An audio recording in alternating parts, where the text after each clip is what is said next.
dolgo ali kratko pot. Zdaj lahko poskrbim za svojo družino, ker moje gorivo poskrbi za moj avto.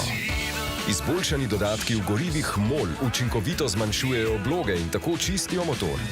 Z novo generacijo goriv MOL Evo poskrbite za motor vašega vozila.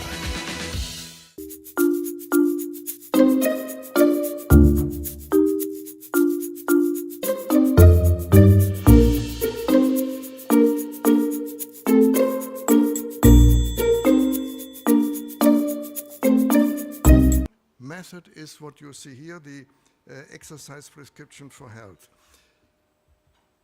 This is a prescription we have developed for EFSMA, and it's now distributed in all EFSMA countries, in 28 countries, and I don't know how much translation have been done, but at least 10 or 12. So every country in Europe may use this prescription for exercise. I will come back to the paper here, but this is the concept we try to translate and to explain it to the patient. The actual situation is everybody knows that physical activity in prevention and treatment of diseases has a very high level of evidence with many studies within the last years and even in the last 20 years. There's also strong evidence for rehabilitation by physical activity, and the positive effects of physical activity are also with a high evidence for treatment of diseases such as heart failure, chronic obstructive lung disease, and more. The current situation is shown in this slide. You can see we have a new syndrome. The word is created by the late Joe Kaminski, the exercise deficiency syndrome. This is the term for all risk of cardiovascular mortality with increase of physical activity or decrease of physical activity. That means sitting time. The more sitting time, the more is the risk for future events. The more increase of physical activity is, the lower the risk for some diseases.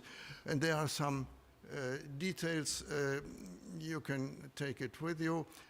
Sitting time, the sedentary time, and the activity lifestyle. And you can see that the exercise deficiency syndrome, so we call it, is the most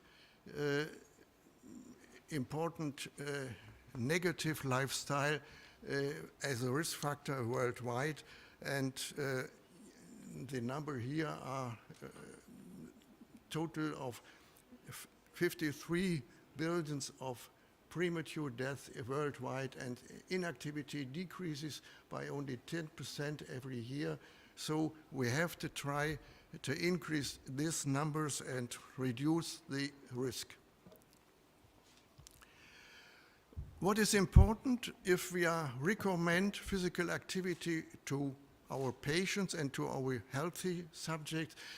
The most important decrease of the risk for disease or for mortality is from starting point no activity to moderate activity. This is the most important step. If you increase your intensity or the amount of activity, you can reduce your risk further, but it's for patients and for healthy subjects important to tell him the first step is to start with any physical activity. Any activity is more than nothing. This has been confirmed, for example, in many studies. You can see this nonlinear relationship has been shown by Upin from France in all people older than 65 years. That means even if you are older, you can reduce your risk for dying. And again, you can see there's the most important change in the initial phase from sitting from no activity to moderate activity.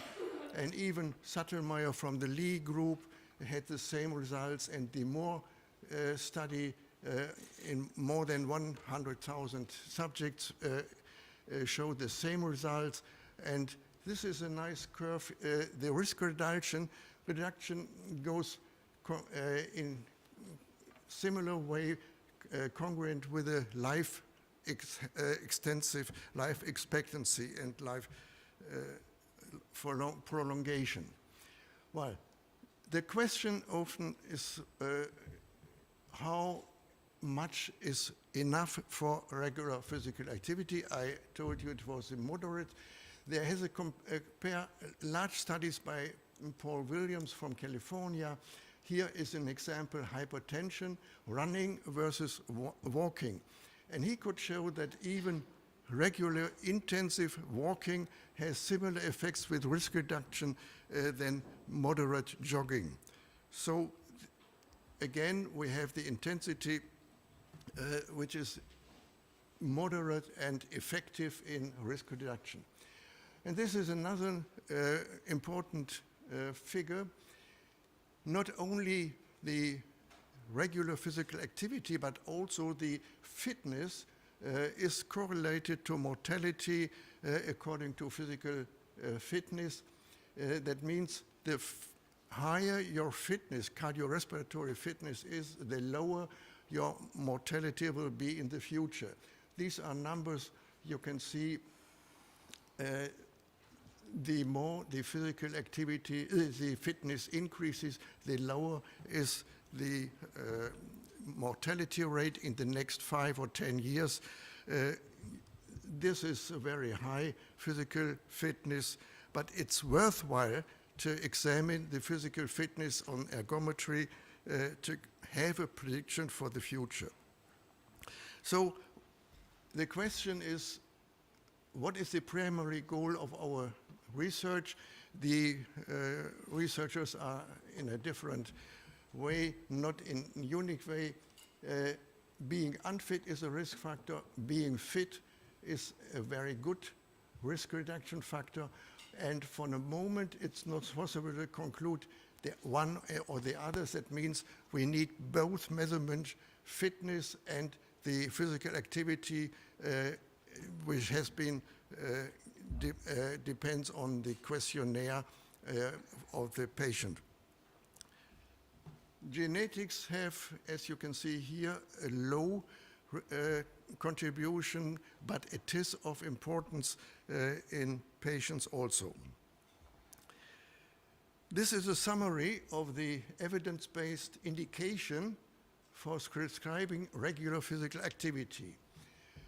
These are, the numbers here are collected from many, many meta-analysis or single studies, and 1A means it's the highest level of physical activity, and 2B is a lower evidence, but all these diseases have a very high level of physical evidence. Coronary artery disease, heart failure especially, cancer also, osteoporosis, metabolic syndrome, and even chronic kidney disease is now an indication for regular physical activity.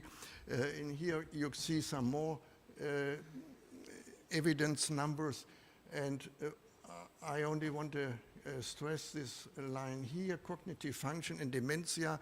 So far, physical activity is the only method, the only drug to prevent or even reduce the occurrence for cognitive dysfunction and dementia. No other drug is effective in this disease.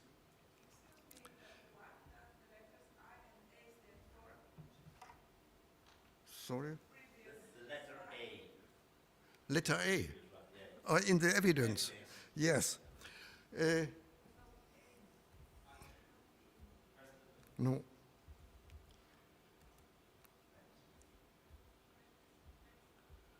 No.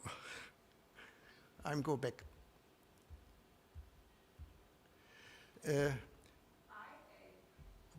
One is 1 and A.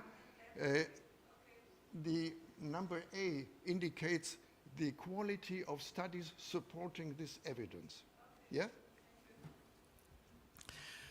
Well, and the next is an argument why we use the exercise prescription, because exercise corresponds also to the similar effect of drugs, or you can say exercise activity is the real polypill, better than the polypill as a drug. And we have indications for many organ diseases. The dosage is similar like in drugs, frequency, intensity, time, and so on. The dose response is present, non-linear, as I showed you before. There are manifold somatic effects, psychoactive effects. Physical activity is a main step for treating, for example, patients with depressive syndrome. The side effects are low, and the contraindications are only the acute illness. So, again, coming back, these are the factors we have to fill out when we recommend the exercise prescription. And it's important because the patient needs a written document when he goes home, and this improves really, according to many studies, especially from Sweden, the adherence after 6 months to physical activity. The general prescribing exercise is shown here. Maintain a physical activity, physical active lifestyle. Moderate endurance training is prescribed here. Vigorous training is a little bit more, but it's less time, and the intensity or the activity can also be given by the Borg scale, respiratory for the exercise prescription. Muscle strengthening is recommended for twice time a week. This is a general recommendation which is given by, as you can see, most of the international societies for physical activity. What is new when we are looking for the personalized recommendation,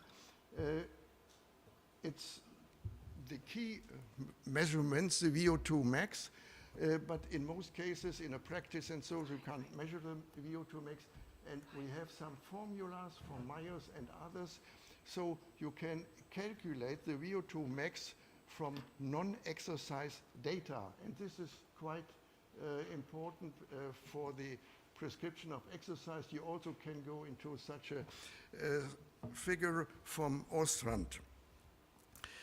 And the next step will be, this is a list or an example of 28 diseases we have compiled for the physician's desk. We have the frequency, intensity, time, duration of a session, and type of training, type of sports, and strength training. And so you go into the table. You can download this from the EFSMA website. Everything is presented at the EFSMA website. And then you have the indication or disease prevention in general, coronary artery disease, and many other diseases, heart failure, rhythm disturbances, and arterial hypertension. You can, for every disease, check for the intensity for a personalized recommendation for the patient. We can skip that. What are the current situation and limitation? We have strong evidence for prevention, for rehabilitation, and for treatment, but many, many doctors do not give, many physicians don't use such a prescription for exercise, especially physicians in hospital are not informed, are not educated on these topics, and it's a large deficit in the education of our students. Physical activity is not recommended as a part of treatment, especially in hospital, as I said. It's not included in Germany, for example, in the education of all medical students. They never heard anything on sports medicine or this part. and the reimbursement of this recommendation, this prescription, is not regular in European countries. In Germany, nowadays we have our companies, insurance companies, to pay for this prevention, including the exercise prescription. So, coming to the end, tell your patients exercise prescription is a personalized health recommendation for healthy subjects, patients with regular physical activity. Tell them they feel better, they be fitter, they live better and live longer. Thanks for your attention.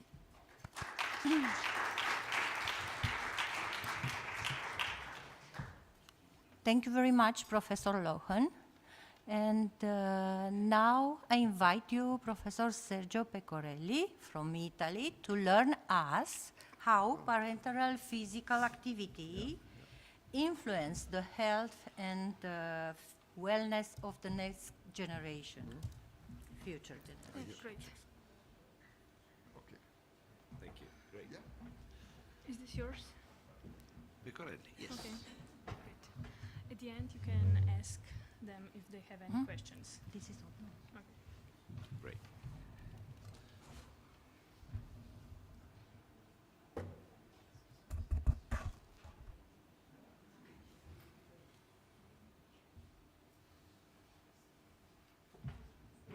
Okay.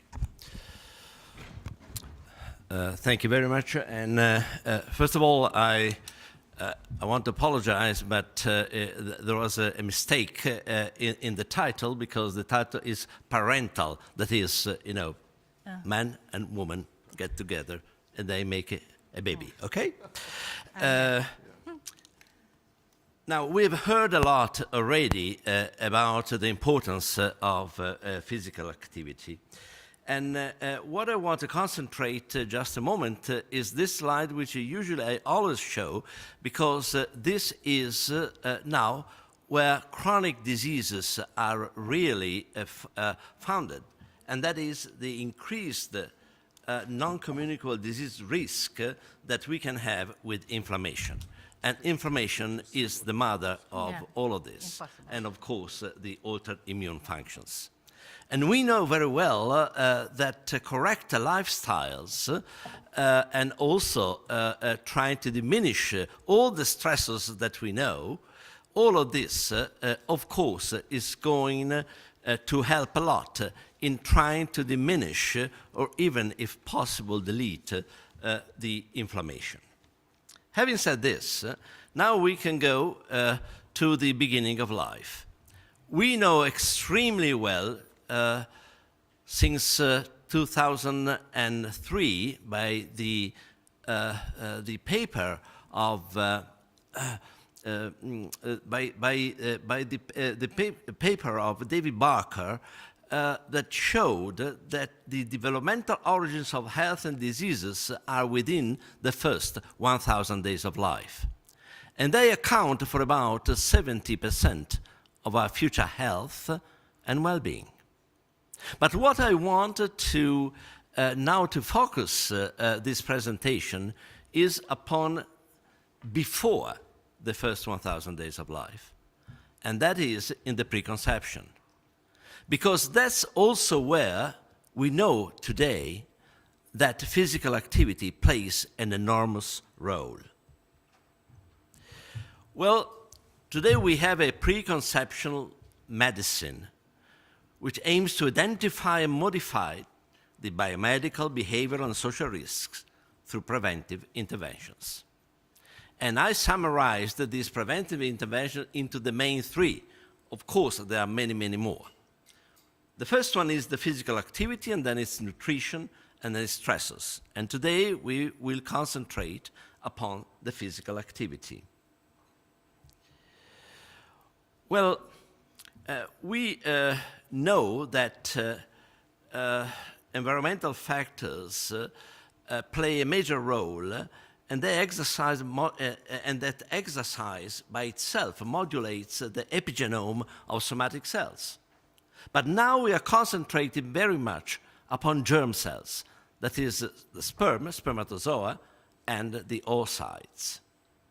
And we will see that this probably also will change some of our attitudes in medicine. We know very well that lifestyles, and particularly physical exercise, but also nutrition, have the potential to modify the epigenetic landscape of germ cells. And obviously, this is an unprecedented effect upon the health and the wellness of the future generations. And this is going to influence a lot the risk of the chronic diseases through reprogramming of the somatic cell epigenomes. And this may go on for up to 3 generations, which makes 4 because one is the ones that really do have this benefit, that is those who own the spermatozoa and the oocytes. Well, also, at this point, we know that physical activity influences mainly 3 major things. One is the DNA methylation, the histone modification, and the microRNA, the regulation of non-coding RNA, which are associated genes, of course, in humans. All of what I'm going to present you, except one slide, is about humans. But I want to tell you that in the past 15 years, all of the work has been done mainly on mice. And from mice, then finally, we went to humans. Well, we know pretty well that probably there will be a future work on epigenetic inheritance through exercise. And we have to concentrate upon this, mainly because the heritable epigenetic modification augment the transcriptional programs protective of disease. And they include, of course, the metabolic dysfunction. We can think about diabetes, for instance, the heart disease, the neurodegenerative. Think about Parkinson's disease. Think about dementia and cancer, of course. Well, also, they looked at 397 healthy male volunteers, and they had moderate intensity continuous training or high intensity interval training. And then they looked at the inflammation markers, at the oxygen and antioxidants, at the semen parameters and sperm DNA damage. All of this was measured, of course, thanks to the fact that sperm is readily always available. And this was done at baseline, at weeks 12, 24, and then 7 and 30 days after the training. And what came out was that moderate intensity exercise was superior to the high intensity or the high intensity interval training in the improvement of markers of male reproductive function. And of course, this is going to have a very important impact upon what we want to administer, we want to prescribe whenever somebody really wants, for instance, to conceive, and maybe that he or she, we'll see, is not really a fit person by your standards. Also, this was done in infertile patients. Very interesting, because there are 2 things in infertile patients, male patients. One is something that is not here today in discussion, and that is the HPV infection. 37% of not known infertility not recognized infertility in male is due to HPV infection in the semen. And the other one is this one, and that is the fact that sedentary people do have big problems. Now, the same thing as we have seen in the healthy ones was done here, but here it was done mainly in 430 randomized to exercise and non-exercise group. And what really came out was that resistance exercise training improves the markers of male reproduction and reproductive performance. through inflammatory and oxidative stress mechanisms in infertile patients. So we have another proof here, and there is another ongoing study which is going to show very soon the same results. Well, the facts in preconception are that we have to remind, I'm sorry, I mean, I know that all of you know this, but just we can recall that spermatogenesis lasts 90 days. The oocyte maturation usually is 14 days. And then we have environmental influence upon germ cells, which has been demonstrated, as I showed you, and future parents must start, therefore, preparing for conceptions at least 180 days before. However, since we know very well that you can try to conceive, but maybe it takes 3 years, 5 years, well, you have to behave well for 5 years, okay? The determinants are physical exercise, of course, nutrition, alcohol, smoking, stress, all of that you know very well. So physical exercise in the lifespan usually started with pregnancy. No, now we have to start with preconception. Okay? I think this is important. And then, of course, we have to deal with paternal obesity and undernutrition, because both obesity and overnutrition and undernutrition had the same effect upon the sperm. And so we have not only reduced the sperm motility, increased DNA damage, altered sperm epigenome, RNA, and so on. All of those things that you see there, you find them both in over and undernutrition. And what is interesting is that the DNA methylation changes occurred in genes related to numerous diseases such as schizophrenia and Parkinson's disease. In a few words, we can really impact upon the prevention of neurodegenerative diseases. And on top of that, of all programming of the metabolic diseases. And therefore, cancer, therefore, cardiovascular disease, therefore, diabetes. Well, also with high-fat diet, induced obesity and metabolic dysfunction, it was seen very well in mice, this is in mice, that in fact this is going to happen because there are aberrant sperm microRNA and DNA methylation alteration. This has also been seen in humans. What about female, the oocyte? Well, in females, the root of declining fertility is highly linked to problems in the oocyte. And this problem is correlated with increasing BMI and obesity, of course, but also, once again, in undernutrition. And, well, here we can see what happens really in the oocyte. There is metabolic and lipid accumulation. Lipid accumulation is the word, is really what we have to keep in mind.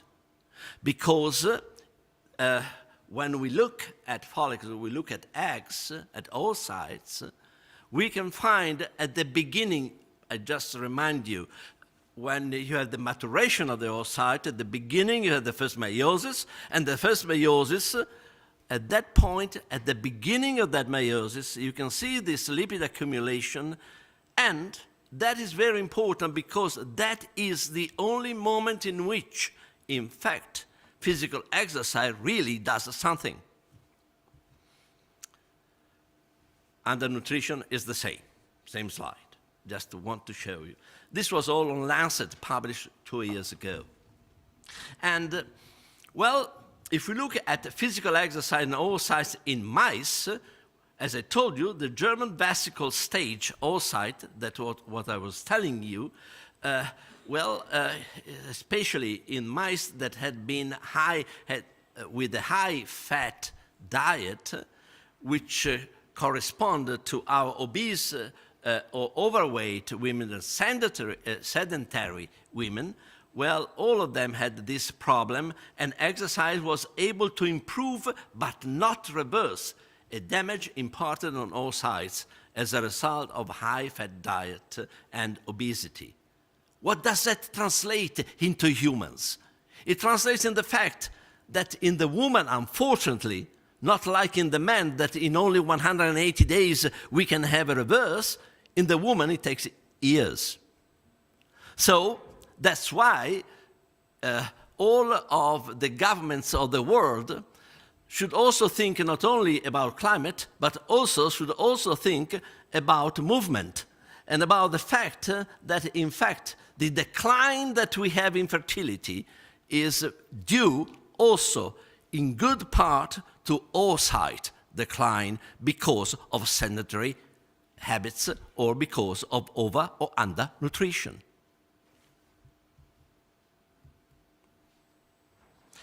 Another important thing is the fact of the mitochondrial metabolic stress. Because, please remember, that all the organs, the mitochondria, for instance, they do come from the female only, never from sperm. And what really happens when you have stress, when you have adverse events, what happens is that these mitochondria may have a damage. And physical exercise represents the most important method in order to improve pregnancy success, thanks to the mitochondria in the woman. So, new discoveries in epigenetics will stimulate a change in the understanding and implementation of knowledge and attitudes regarding conception, pregnancy, child's and adult's health. Because I forgot to tell you everything about pregnancy, of course, and what happens afterwards. That will be in another meeting. But many present beliefs will need to be critically revised with deep social impact. So, parental physical activity, our conclusions are that aerobic exercise as the basis of health and wellness, fundamental importance for the mother, the father, and the fetus. Physical exercise of the father, even if he is obese, and of the mother in the preconception period is important for the epigenetic of germ cells, both sperm and oocytes, to prevent metabolic and other chronic diseases in future offspring. This may translate into incredible benefits to society in health, in wellness, and in healthcare sustainability, of course. And finally, sports medicine physicians and professionals should take the lead in the implementation of this frontline primary prevention. Thank you.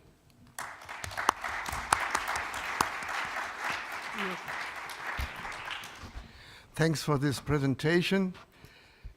I think that's a message we can take home in every practice, in every hospital. And let me tell you some personal experience. My daughter and my son-in-law are very active up to the marathon, even in the preconception period. And believe it or not, my first grandson is an excellent runner.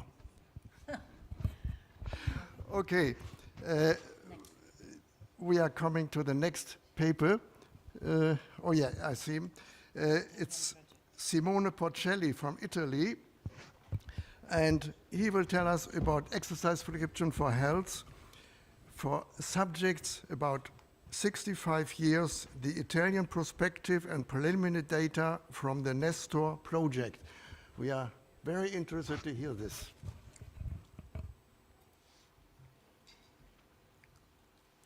Okay, sorry.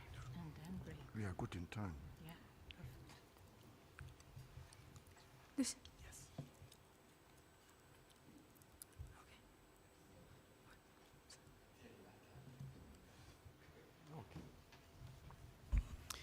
Okay, thanks for the presentation, and obviously thanks for the organizing committee for inviting me today. We are moving from preconception to the old part, to the last part of the life, so to the old age. But I will try to convince you that also start physical activity in this period is important for health of the single individual. The outline of my presentation will be the following. So I will start to present the importance of exercise also for healthy aging. I will also underline the importance of exercise prescription for health, and I will give you some important notes from the Italian perspective, and then I will present some of the preliminary results that we are collecting in a European project about exercise prescription in older adults. So as we know, the world is getting older, and we know that the number of people over 65 is increasing every year, and this increasing is, the reason of this increasing is significantly different in relation to the type of countries that we are going to consider. If we consider low or middle incomes countries, the reason is mainly due to a reduction of mortality during the childhood, mainly for infection, for example.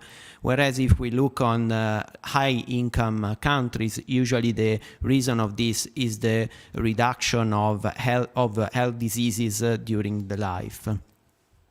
And from one perspective, this is obviously a positive thing, because the elderly people has a role in our society. They can help us, they can help in their families, they can help society, they can have relationship with children. So it's obviously a good thing. But this is true only if elderly people are healthy, because if elderly people are not healthy, obviously there can be not useful, and also they can become a problem for the society. For example, in this slide we can see there are medical costs related to chronic disease in US, and we can see that these medical costs are significantly increasing in relation to the increase of number of people over 65. And the reason of this increase are related to these several causes. So the amount of money that needs to be spent to counteract these chronic diseases. And we know from the physiology that during aging occurs several physiological changes. These changes can involve several systems. We know, for example, that there is a reduction of skeletal muscle mass, reduction of strength. We know that there is an impairment of cardiovascular system. We know that there is an impairment of the function of central nervous system. But the problem is that when we move from the physiological condition, which is obviously related to the impairment of several functions like eyeing, memory processing, and so on, to the insurgence or to the occurrence of very very disease like heart diseases, pulmonary diseases, and others. The most important thing is that these diseases are the burden of older age, and the cause of this are mainly due to the risk factor of this condition. So we know from the literature that if we are able to reduce these risk factors, obviously there is a reduction of mortality in the older age. And this presentation will be mainly focused on the physical activity, but we know that all the other risk factors need to be considered. This is a slide, but we have also seen some slides before, in which there was an evidence of the relationship between the level of physical activity and the risk of mortality. This is in all patients, and these are separated by gender. And we can see that the higher is the amount of physical activity and the higher is the fitness levels, obviously the lower is the risk of mortality. This is another slide that gives you the same message. These data were collected in a huge amount of people, and is published in 2018, so they are very recent data on Lancet, so a significant good journal. And we can see that as much as higher physical activity, the lower is the relative risk for mortality related to cardiovascular disease and to occur with these several other diseases. But what I want to underline this slide is the second part of the table, in which we can see that if these people are not matching the recommendation for physical activity, the risk is significantly higher compared to people that are not following the recommendation. So there are two main points in this slide. The first one is that there is a relationship to the amount of physical activity, but the second one is that if we are not able to match with the physical activity recommendation, the risk is significantly higher. We know that recommendation, and we have seen also the slide before in the first presentation, are mostly the same between adults and older adults, and we know that there is a stress on be active, be less sedentary, and trying to exercise in all the domains, so aerobic, strength, balance, and flexibility. But although we have a lot of publications that underline the importance of physical activity, if we look on the numbers of people that are really matching with the recommendation, these are data from US, and we see that the percentage, which is slightly different between men and women, but is significantly very low. And these data are present also in Europe, so I just underlined some of the countries, and as you can see, there is some variation across the countries, but the percentage are always very low, so significantly lower than 50%. So we are not able to match this physical activity recommendation. And what can be the reason of this inability of match recommendation? And we try to analyze the literature, and we created an Italian perspective of the problem. And in our opinion, there are three main issues that are not considered. The first one is the sedentariness. The second one is the individualization of these guidelines. And the third one is the amount of free living activities. I will try to convince that these three main points are important. When we look at sedentariness, usually it's expressed like involves a little or no movement or the absence of physical activity, when the energy expenditure is very low, and physical activity and this kind of behavior includes watching television, playing video games, and using computer. And if we look on the percentage of people that are sedentariness for more than 7 hours a day, so significantly big part of the day, we see that the percentage is very, very high. So sedentariness is really a problem in our countries. And this is a very interesting slide published on Annals of Internal Medicine. We see they reviewed some of the literature about the effects of physical activity and sedentariness. And if we look on, you look on this summary of the results, moving on the left, you will have a lower risk of health diseases. If you are on the right of this part, you have a higher risk of disease and mortality. So we can see obviously that moving from high to low physical activity, the risk is higher, and we have already underlined this part. But the most important thing is that if we look in both groups and we consider that all people are highly sedentary, even if they are able to perform high intensity exercise or low amount of physical activity, they are always on the right of this graph. So sedentariness has an impact independently of the amount of physical activity that is performed from the subject. And this was already underlined by Italian Federation in a Kongres that was entitled Sedentariness, a New Pathology. So it's really a problem and should be considered aside with the amount of physical activity. This is another concept where the importance of individualization can be underlined. This was a recent paper published on Journal of Physiology, and they recruited a group of people, and they saw the amount of physical activity performed by this subject, and they divided the group in subject exercising 1, 2, 3, 4, or 5 times a week. And obviously they measured the effects of exercise training across weeks. Was if I remember good, it was 8 weeks.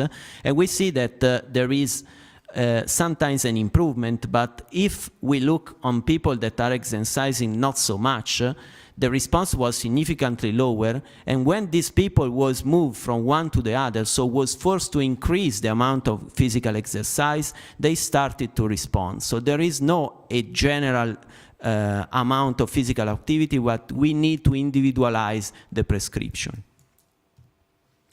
So talking from a practical point of view, what is our suggestion? Our suggestion is to consider the amount of physical activity, but also the amount of sedentariness. And so if a subject is really sedentary, we need to increase the amount of physical activity that is required to keep him healthy. Then we need to screen subject, and we need to assess their exercise performance and to understand how to improve this exercise performance.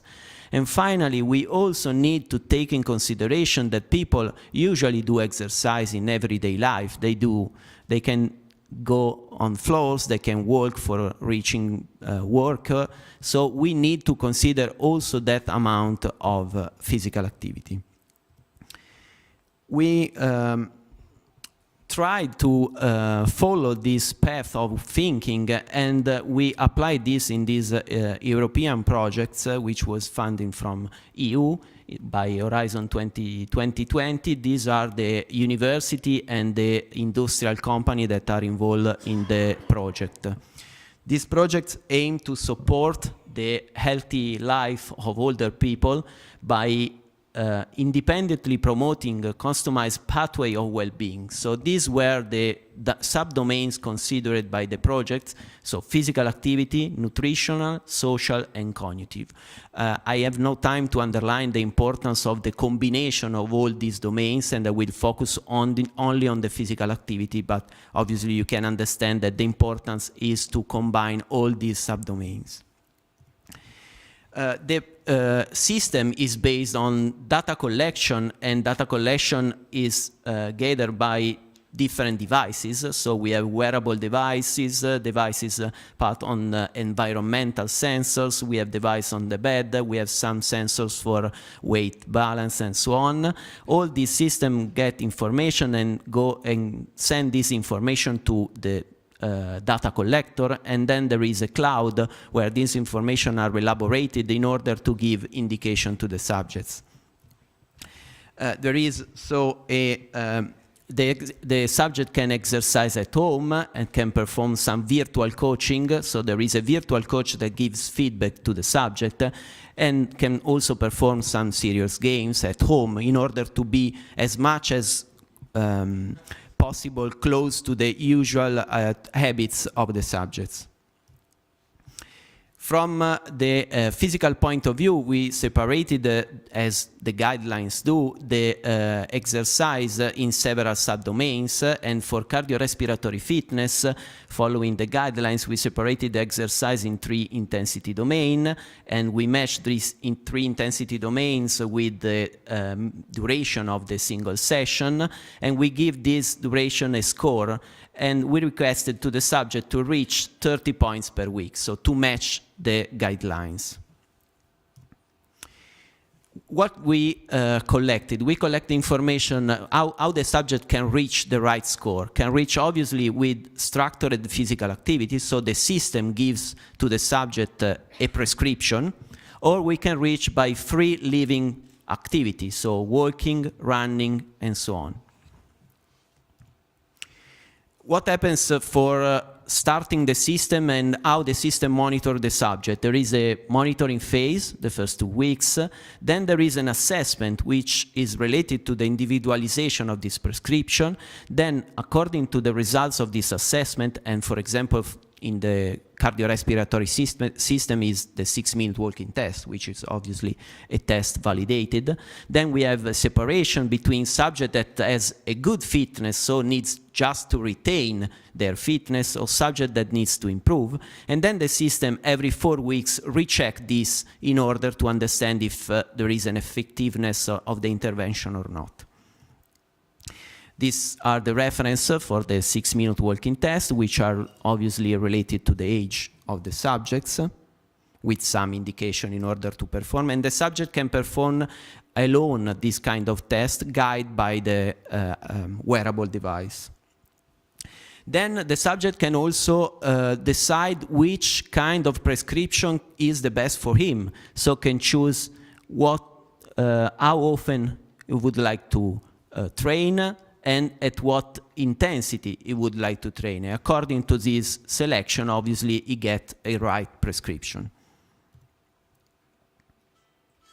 And this is an application of the system. We are now starting the pilot, so I cannot show you the results. But in order to understand how the system works, it's 4 minutes of video, so I hope that you can understand.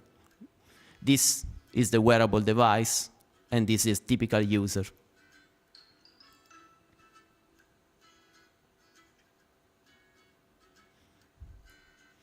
So the system can measure steps and divide these steps in walking and running in order to understand for moderate or light intensity. There is weight, and this collected by the system. There are environmental sensors in order to understand when the subject starts to eat or starts to do something, move from one room to the other. I did not have time to talk about the nutrition, but there is also a system that is able to recognize the food and give the amount of calories, also in relation to macronutrients and micronutrients.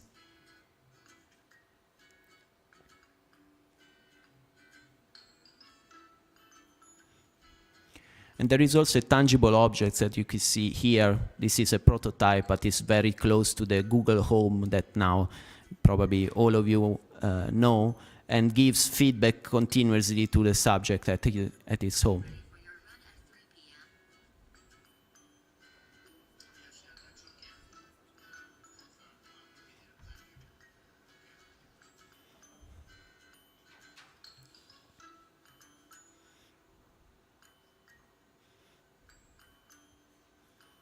So the structured activities are already uploaded on the system, so the subject needs to follow the indication of the system. This is one of the evaluation. In order to improve or retain the strength, we measure the strength of the lower limb by this test, which is validated, the 30-second chair rise test.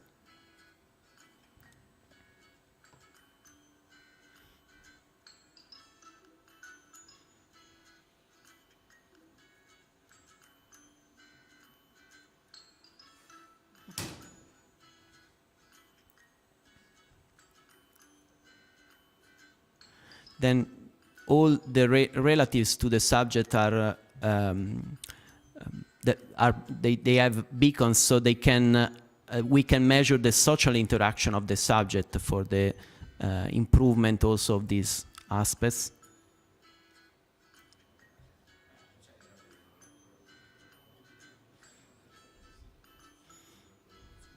Then there are also some exercise for cognitive things.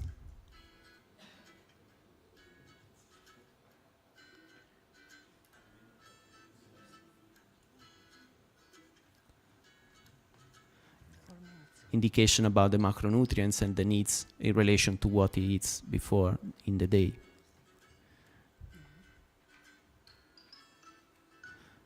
And that's all. So thanks for your attention.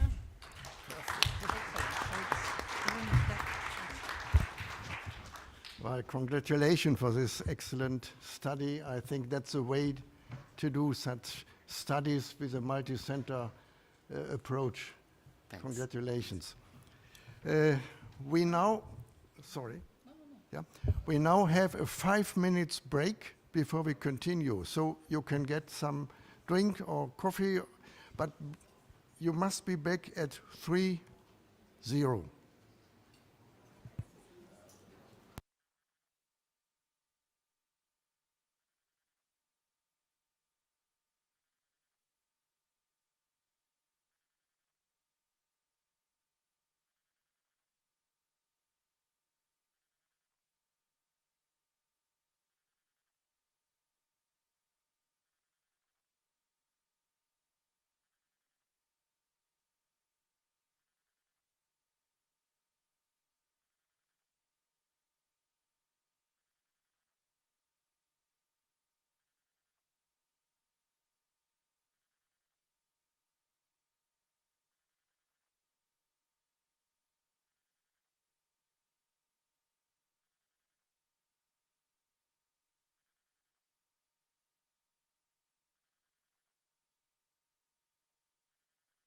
Naj gre za dolgo ali kratko pot.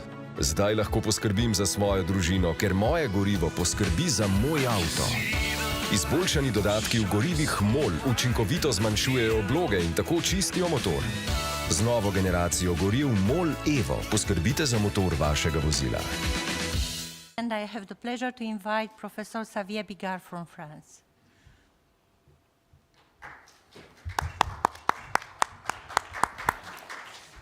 Ladies and gentlemen, I would like first to thank the organizers for giving me the opportunity to discuss with you about this topic. As you know, a lot of chronic diseases are associated with a low-grade systemic inflammation. One of the first papers that showed this inflammation during chronic diseases is this one, in which the author studied the expression of TNF-alpha in adipose tissue in an animal model of obesity. And as you see in this slide, in the even lines, 2, 4, 6, 8, there is an increased expression of TNF-alpha in the adipose tissue of these mice. Moreover, the authors injected the soluble form of the TNF receptor that antagonize the biological effect of TNF, and they showed that after injection, the insulin sensitivity increased in these mice after the antagonization of TNF-alpha. So what is the low-grade systemic inflammation? The definition is clear. It's a 2 to 4-fold elevation of circulating levels of pro-inflammatory and anti-inflammatory cytokines, and the increase of some other proteins like acute fast proteins, and a small increase in neutrophil and natural killers. The low-grade systemic inflammation is associated with an increase of mortality, as you show here, with an increased level of IL-6 in blood and an increased level of C-reactive protein in blood. There is an increase of the mortality associated with these changes in cytokines and inflammatory markers. What is the relationship between the low-grade systemic inflammation and exercise? There is an association between the leisure time physical activity and inflammatory and coagulation markers. Here in this study, the cohort was divided in four fertile, and in sedentary, and when we increase the level of spontaneous activity, there is a decrease of the blood level of C-reactive protein, a decrease of the level of IL-6, and a decrease of the level of TNF-alpha in blood. So with the spontaneous physical activities, there is a decrease of the markers of inflammation in blood.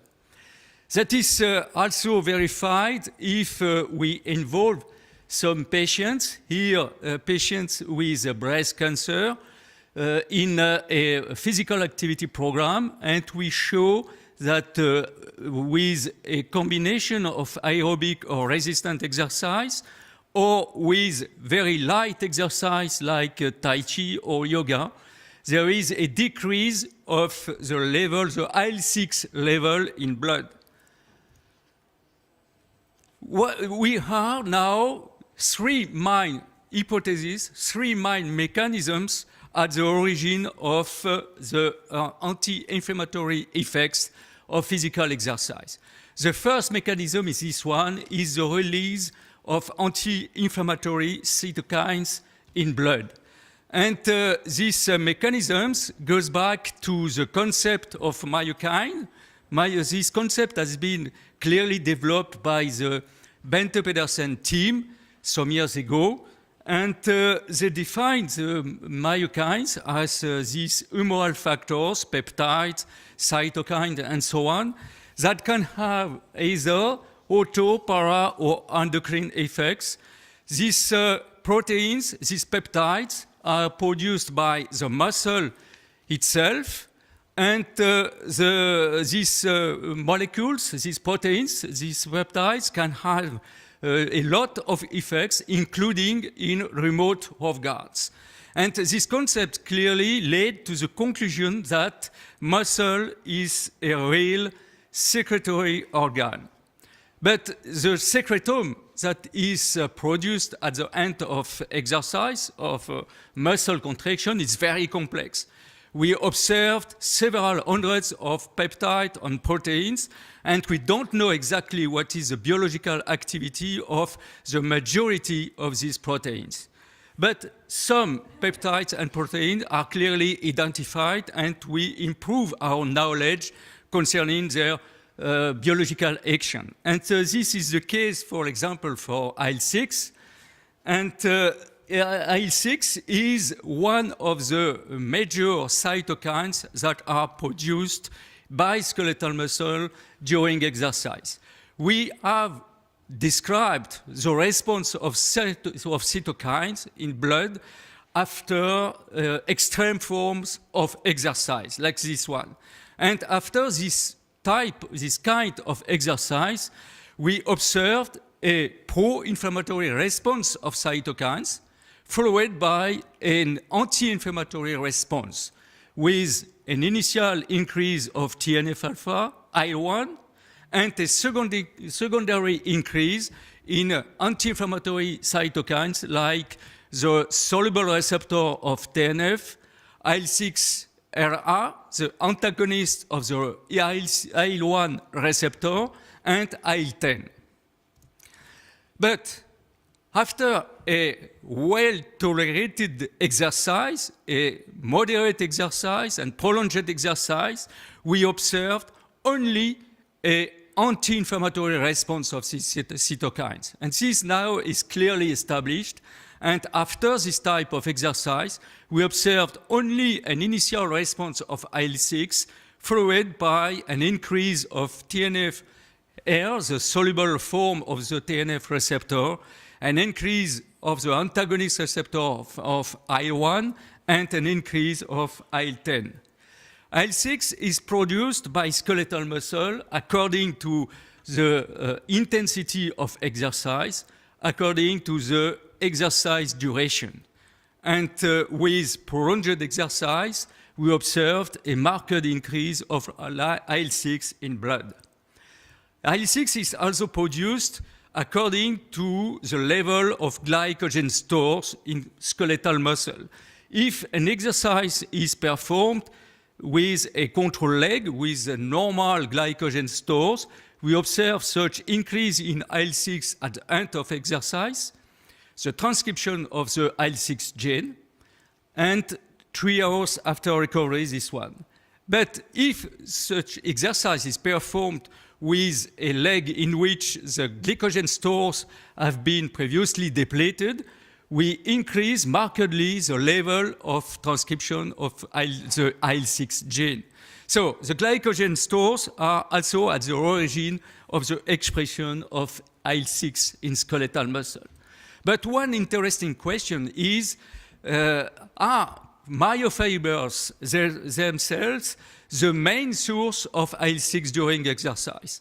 In my lab, we try to answer this question, and in an animal model, we isolated pure myofibers, and we controlled that these myofibers were not contaminated by another cells, like endothelial cells, like monocytes, macrophages, and so on. And we tested the expression of IL-6 at the end of a prolonged exercise. And as you show in this histogram, there is an increase of the expression of IL-6 in these pure myofibers. So clearly, it is the myofibers are at the origin of the expression, production, and release of IL-6 in blood. And not all myofibers express IL-6, as you show here. the myofibers that are mainly involved in moderate exercise and prolonged exercise, type 1 and type 2A myofibers produced IL-6 during exercise. And IL-6, it's clearly, in this condition, an anti-inflammatory cytokine. That is demonstrated by this experiment. For example, in this experiment, in rest subjects, in the blue bears, after injection of endotoxin, we observed a marked increase in plasma TNF-alpha. But if this injection of endotoxin is done at the end of a prolonged exercise, in gray bars here, we don't observe such increase in TNF-alpha.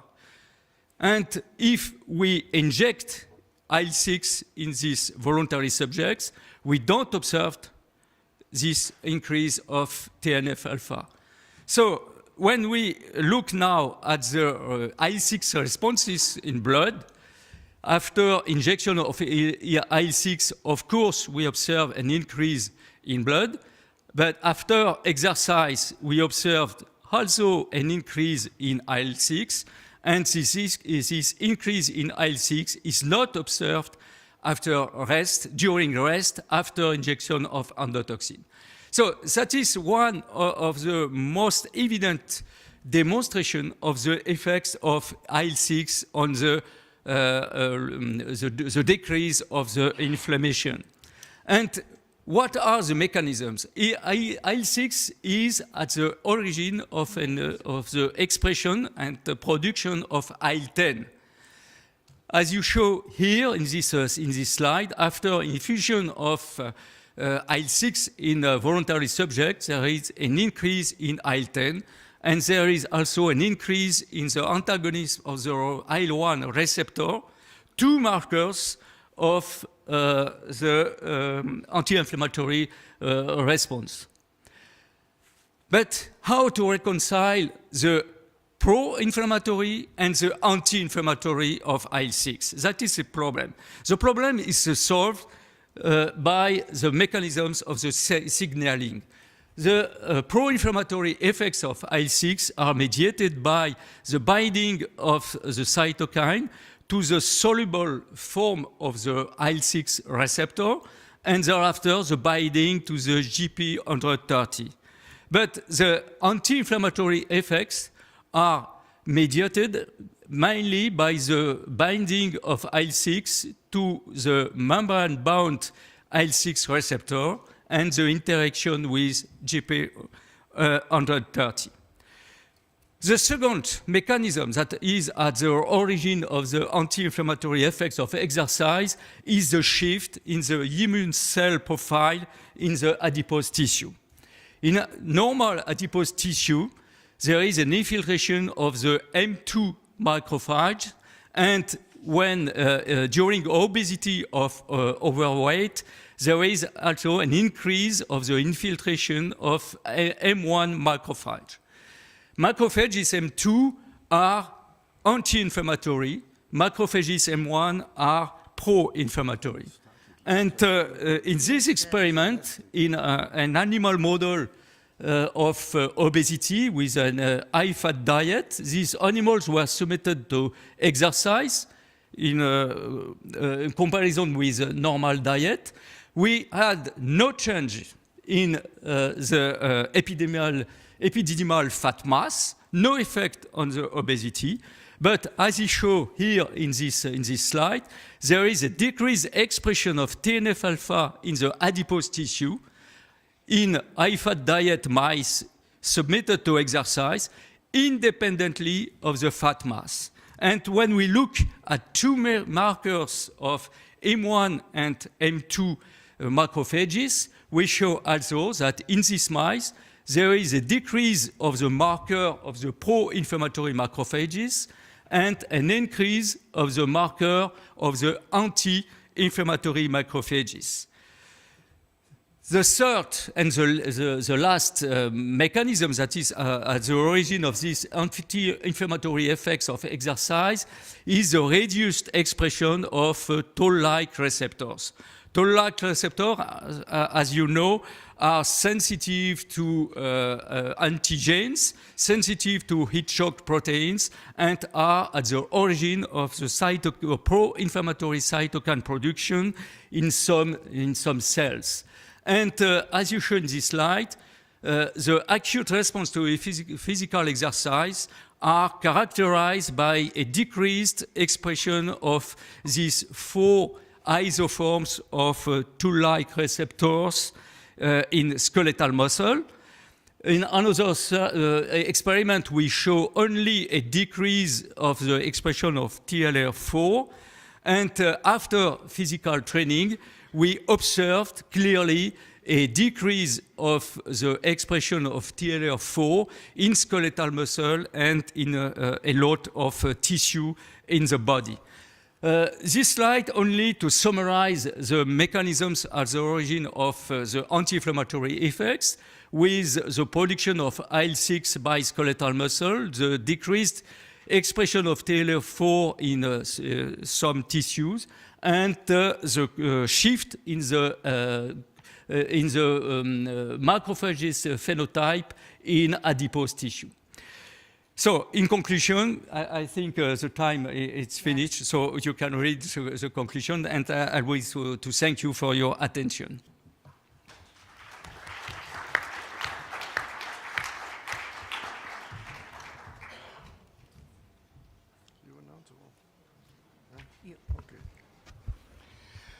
Thanks, Javier. And we are coming to the next paper by Elena Vecile. Sorry. And she's give a talk on molecular mechanism of cardiovascular disease prevention by physical activity. And I read with interest, as I have worked with benzaltine and muscle biopsies. You also used muscle biopsies for your studies? Not muscle biopsies, but culture cell. Okay, you will tell that. It's a very interesting aspect she will tell us. Thank you. Good afternoon to everyone. I today want to show you my research based on experimental conduct on in vitro cultural cell. This is specifically, sorry, I am not, okay. Physical activity is one of the better prevention of heart diseases. Thank you, its anti-inflammatory and immunomodulatory property. It's a known fact that mediator made during a physical exercise block the development of cardiovascular disease, such as irisin, adipokine, and myokine, such as interleukin 6 when were produced under sport, and the interleukin 1 receptor antagonist. Cardiovascular disease due to endothelial dysfunction, what is the first step for a heart disease, and this is caused by an altered balance of interleukin 1, potent pro-inflammatory, and interleukin 1 receptor antagonist. But it's important to understand what is interleukin 1 receptor antagonist and how it works. Interleukin 1 receptor antagonist is an inflammatory inhibitor because it competes with interleukin 1 beta for the receptor on the inflammatory cell surface. And then,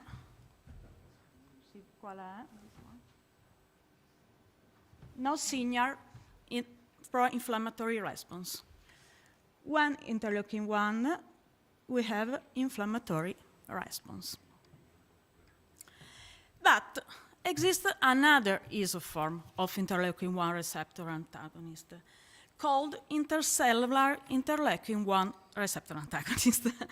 And previous study demonstrate their function. Interleukin 1RA made in the cytoplasm, not secreted, and is a potent inhibitor of caspases. This way, ELRA has a self-protective role against apoptosis. Previous study correlate production of interleukin-1 receptor antagonist in endothelial cell to prevent endothelial dysfunction. Previous hypothesis of interleukin-1 induction by physical exercise. Physical exercise stimulates production of interleukin-6, followed by an increases, repetita iuvant, of interleukin-1 receptor antagonist. So, we always thought that interleukin-1 present in the plasma depends on circulating monocyte secretion. Sports, interleukin-6, blood monocyte, and then production of interleukin-1 receptor antagonist. But cultured monocyte can produce interleukin-1 receptor antagonist under interleukin-6 stimuli, but only if they were primed by growth factor or if the interleukin-6 stimulation is at extremely high concentration that are unrealistic during a physical performance. These are nanograms and under sport, picograms. Okay? During physical performance, do monocytes really make interleukin-1 receptor antagonist? We try to verify what was the source responsible for the interleukin-1 receptor antagonist increase within blood plasma. And if it was only interleukin-6 responsible to their, or there are other molecules that could stimulate interleukin-1 receptor antagonist production. We took human cell that could be involved in production of interleukin-1 receptor antagonist, such as monocyte, endothelial cells, and myocyte. We stimulated them with interleukin-6, obviously, and by other stimuli, such as irisin and lactate. Lactate has been tested at 2 concentrations, 3.6 and 10 millimolar, one under lactated threshold, and the second to mimic high intensity exercise. Monocytes were isolated from peripheral blood of healthy donors by Percol gradient. Endothelial cells were isolated by collagenase digestion of umbilical vein, and muscle fiber were obtained by an in vitro differentiation to myoblast.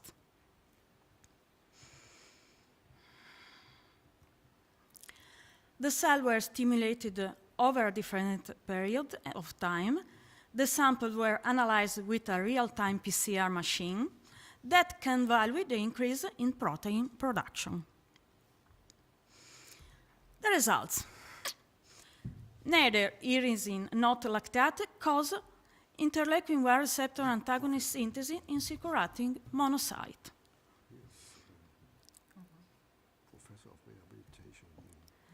In the same way, ELSA did not induce increase of interleukin-1 area production.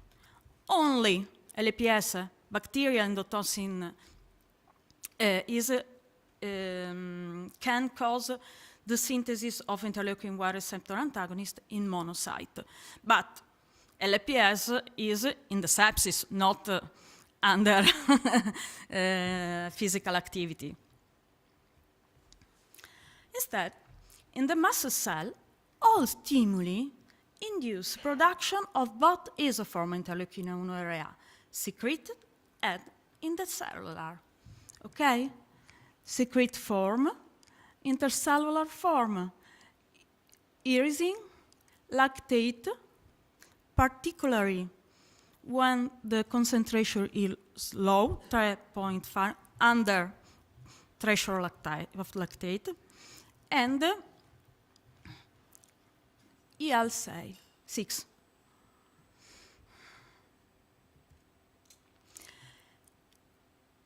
Meanwhile, in endothelial cells, lactate stimulates the production of interleukin-1 area, in particular at high concentration, this one, and intracellular with lactate at 10 millimolar. Instead, interleukin-6 stimulates only the production of EC, interleukin-1 receptor antagonist, not soluble. Perché non va avanti? Our evidence. Irisin, EL6, and lactate, in autocrine way, can induce the muscle during exercise to make anti-inflammatory interleukin-1 receptor antagonist.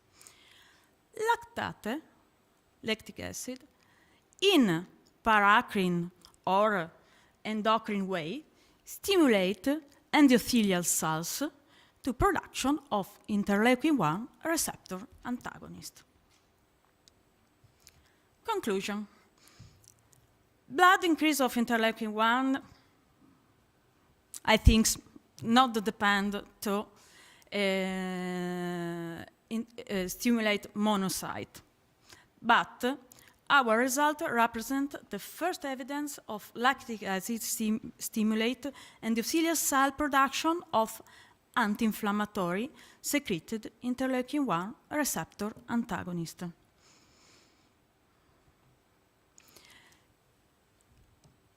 Under physical activity, interleukin-6 and lactic acid induce endothelial cells to produce intercellular interleukin-1 receptor antagonist and is autoprotection of endothelium. Physical exercise, particularly at high grade, appears to a potential atheroprotective mechanism, primarily by causing endothelium self-protection by production of intercellular interleukin-1 receptor antagonist. Our results also represent the first evidence of skeletal muscle production of interleukin-1 receptor antagonist, the most powerful anti-inflammatory cytokine, both in its secreted and intercellular isoform. And then, I think that interleukin-1 receptor antagonist is just another myokine. Thank you. Sorry.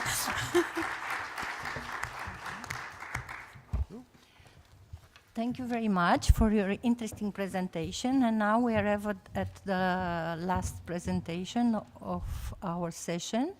I would like to invite Professor Frank Mohr from Germany to give a presentation about immune response to exercise. Maybe just mention, after this presentation, we have time for general discussion to the auditorium.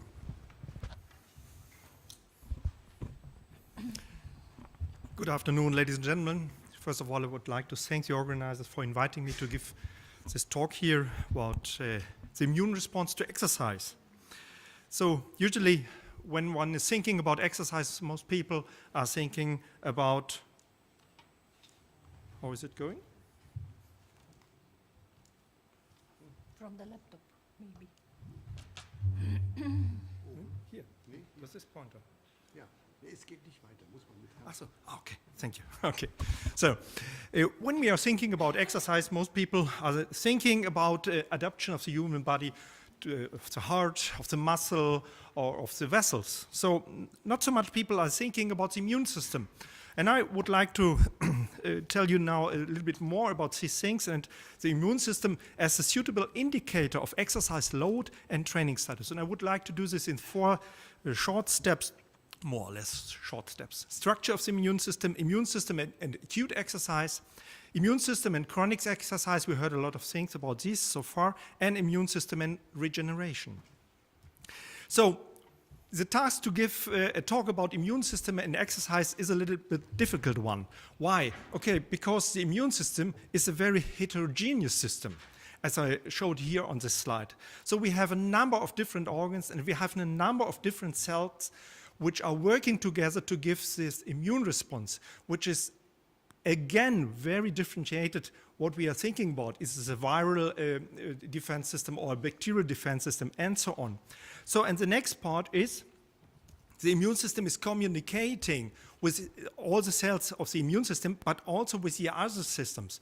So, for example, the brain and the muscles, we heard about this, but brain, for example, the depression, which we all have when we are undergoing some flu or something like this. So, and also to other organs, there are many relations between the immune system and these different parts of the body. So now I come to the point, what do we know about the immune system and the acute exercise? And I want to do this in 3 short steps: the immune cell subpopulations and the functions, the cytokines, and 1 slide about intracellular mediators. So here you can see the reaction of the immune cell subpopulations to a marathon run. So we see here, this is the total number of leukocytes, and we have a sharp increase of leukocytes of more than 10,000 per microliter. Here you can see some other experiments which we performed on the treadmill at intensity of 60% of maximum oxygen uptake, or 80, you see a much lower response. And if we look now on the subpopulations, we can see that we have a divergent behavior. On the one hand, the granulocytes, which show a strong increase, and on the other side, the lymphocyte population, which shows a short increase, but then a decline under the resting value. So what is the reason for these different changes here? The reasons for the cell count changes are manifold, but two of these I want to explain you more in detail. It's the cell death on the one hand and the cell distribution. So when we investigated the point of cell death, which is initiated during exercise, we made here these observations that lymphocytes death is increased during exercise. The number of lymphocytes which decrease, which die during exercise is not so high. It's only in a minimal percentage, but you can observe it, and it is a point which is dependent on the exercise intensity. That means the higher the intensity, the higher the amount of cells which are dying during apoptosis. On the other hand, it's very interesting to see that this is not happen for granulocytes. They show divergent behavior. You can see here in this slide that the apoptosis of granulocytes is decreasing during acute exercise. I'll come back to this later. But, okay, the lymphocytes, they are decreasing. This is one explanation for the decline of lymphocytes, the transient decline of lymphocytes under the pre-exercise level. But the more important point to explain this decrease of lymphocytes is the change of cell distribution. Here you can see an experiment which we performed obviously only in animals.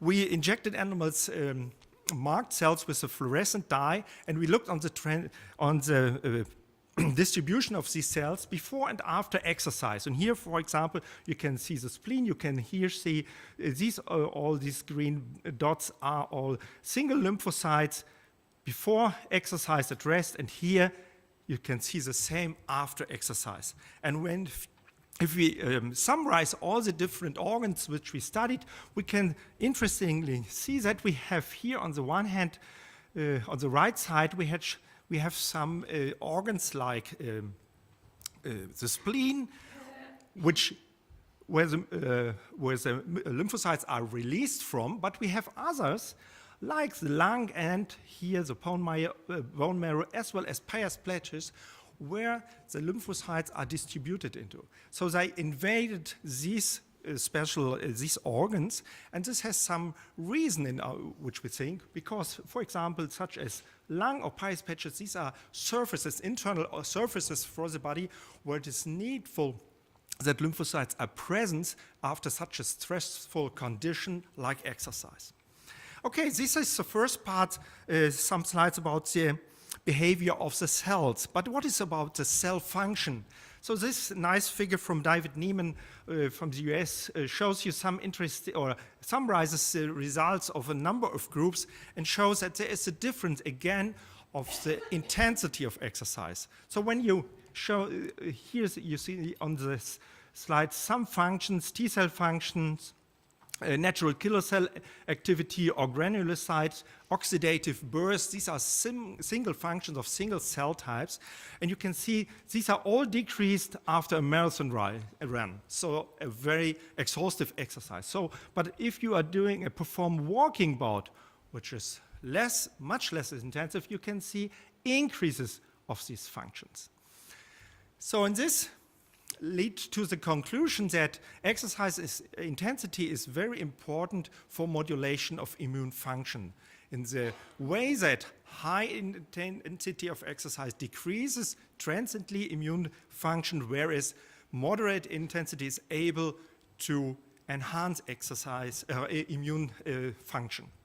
But as I showed you on the right side, it's very difficult, because what is the main difficulty in this experiment? We are focusing on one single cell behavior, such as granulocyte oxidative burst.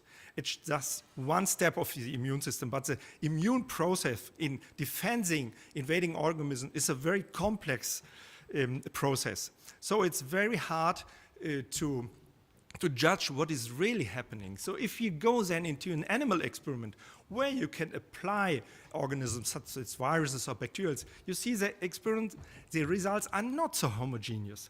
I gave you here one example from animal experiments. Here animals have been infected with viruses, on here with bacteria, and you see a complete different regulation on both systems by the same amount of exercise. In both types, they used moderate exercise, but with different results.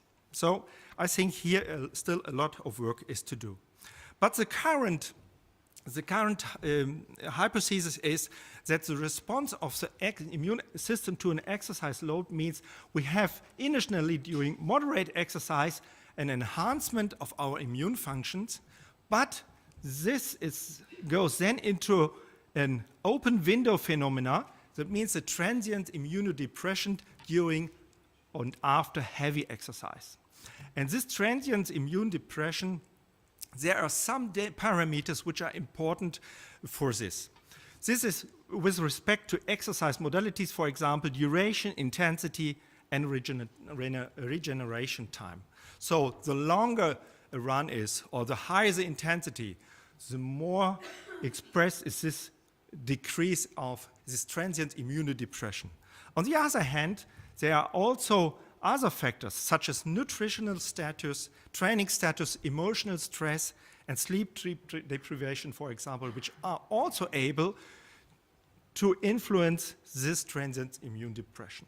And I'll show you here one figure which we have drawn to give you an idea how training status is working. So here you can see what is happening with a very untrained person. So after a high intensity exercise bout, you can see an early depression of immune function, but this is very sharply shifted if you have a high training status, so you need much more of intensity, much more of duration of exercise to induce in a trained athlete here some kind of immunodepression.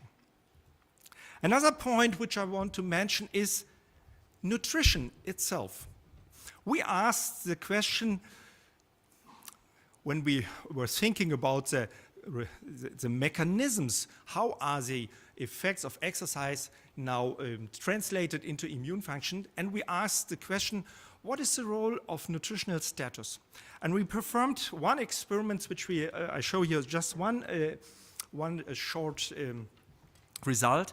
We performed a very low intensity exercise at 60% of maximum oxygen uptake. This is for 1 hour. This is usually a type of exercise where you see no real immune changes. And this is what we expect and what we can show here, the baseline status for,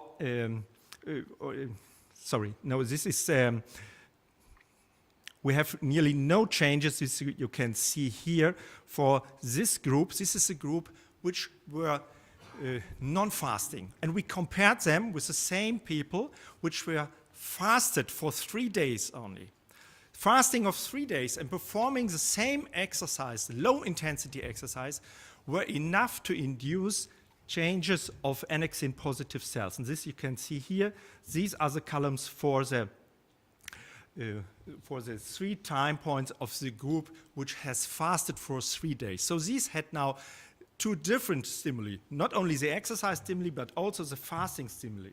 And what you can see here is that there seems to happen some competition of fuels, because our immune system needs, when it is activated, for example, glucose.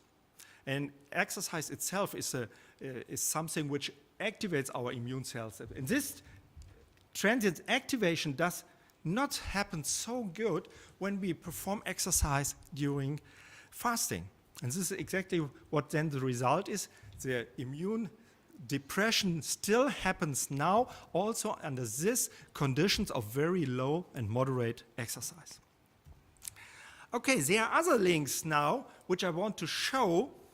How is the effect of physical exercise on the immune system? And you can see here the different boxes: hormones, cytokines, oxidative stress, and fuel availability, as I have shown to you. The cytokine pattern has explained just a few minutes ago by one of my colleagues here, so I can go through this. These cytokines are important messengers also for the time after exercise and for the regeneration time. And the question which I want to address as well is it real an open window, and a real time of immunodepression? As I told you at the beginning of my talk, we have a divergent behavior between the different immune cell subpopulations after exercise. While lymphocytes on the one hand are dying by apoptosis, we can see on the other hand that the granulocytes are not dying, so their lifetime is increased. That means to us that the activation of the adaptive immune cell during exercise is some kind of an alert reaction and alert situation, while on the other hand, the reaction of the adaptive system or the adaptive branch of the immune system is downregulated. And this is another aspect which we have to consider. Finally, I am coming here to another new cytokine fast ligand, and what I want to describe here with this is always to be aware of the single person, the single reaction of the personal and individual response.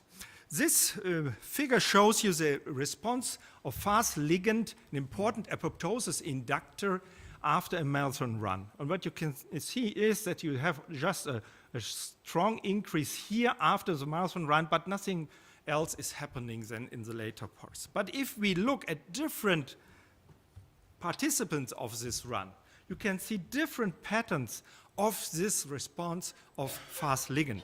This, for example, are the people which ran better than their best marathon time. These were which ran the marathon at immediate intensity, and these performed the marathon at a very low speed. And you can see quite different behavior between these 3 groups. You see here a decrease of this fast ligand, of this pro-inflammatory response, while in the other group you can find an increase of the fast ligand. This is another important point which we have to address in the future much more, the individual response of our immune system to definitive exercise loads. The last point in this section is intracellular signaling. When we are thinking how the exercise stimulus is translated into an immune response, we also have carefully considered the intracellular signaling processes. Here on this slide, I just want to remember a little bit about the different intracellular signaling processes. One important, especially in lymphocytes and also in granulocytes, in the immune, that means these immune cells, is intracellular calcium. And here I show you the different calcium patterns after an exhaustive exercise bout. And you can see that we have here, after stimulation with phytohammer-glutenin, very different responses of these calcium signals in these cells, which correspond to the different functions which we measure before and after exercise. So that is an interesting point which also deserves further research, because especially the calcium signaling is very sensitive to changes of reactive oxygen species known to induced by exercise. Third point I want to address just shortly, immune system and chronic exercise and training. We had heard a lot about of this two talks before. So I just want to show you two short slides. The anti-inflammatory effects of daily physical activity. You can see here the results of one of the first epidemiological studies by Ford and colleagues. More than 100,000 persons were here divided into 4 groups according to their physical activity pattern. And you see the real association to CRP. So the more active the people were, the lower the CRP level could be measured. We performed this experiment here and asked, what is the ability, the real ability of exercise to change the effectiveness, to change these inflammatory states.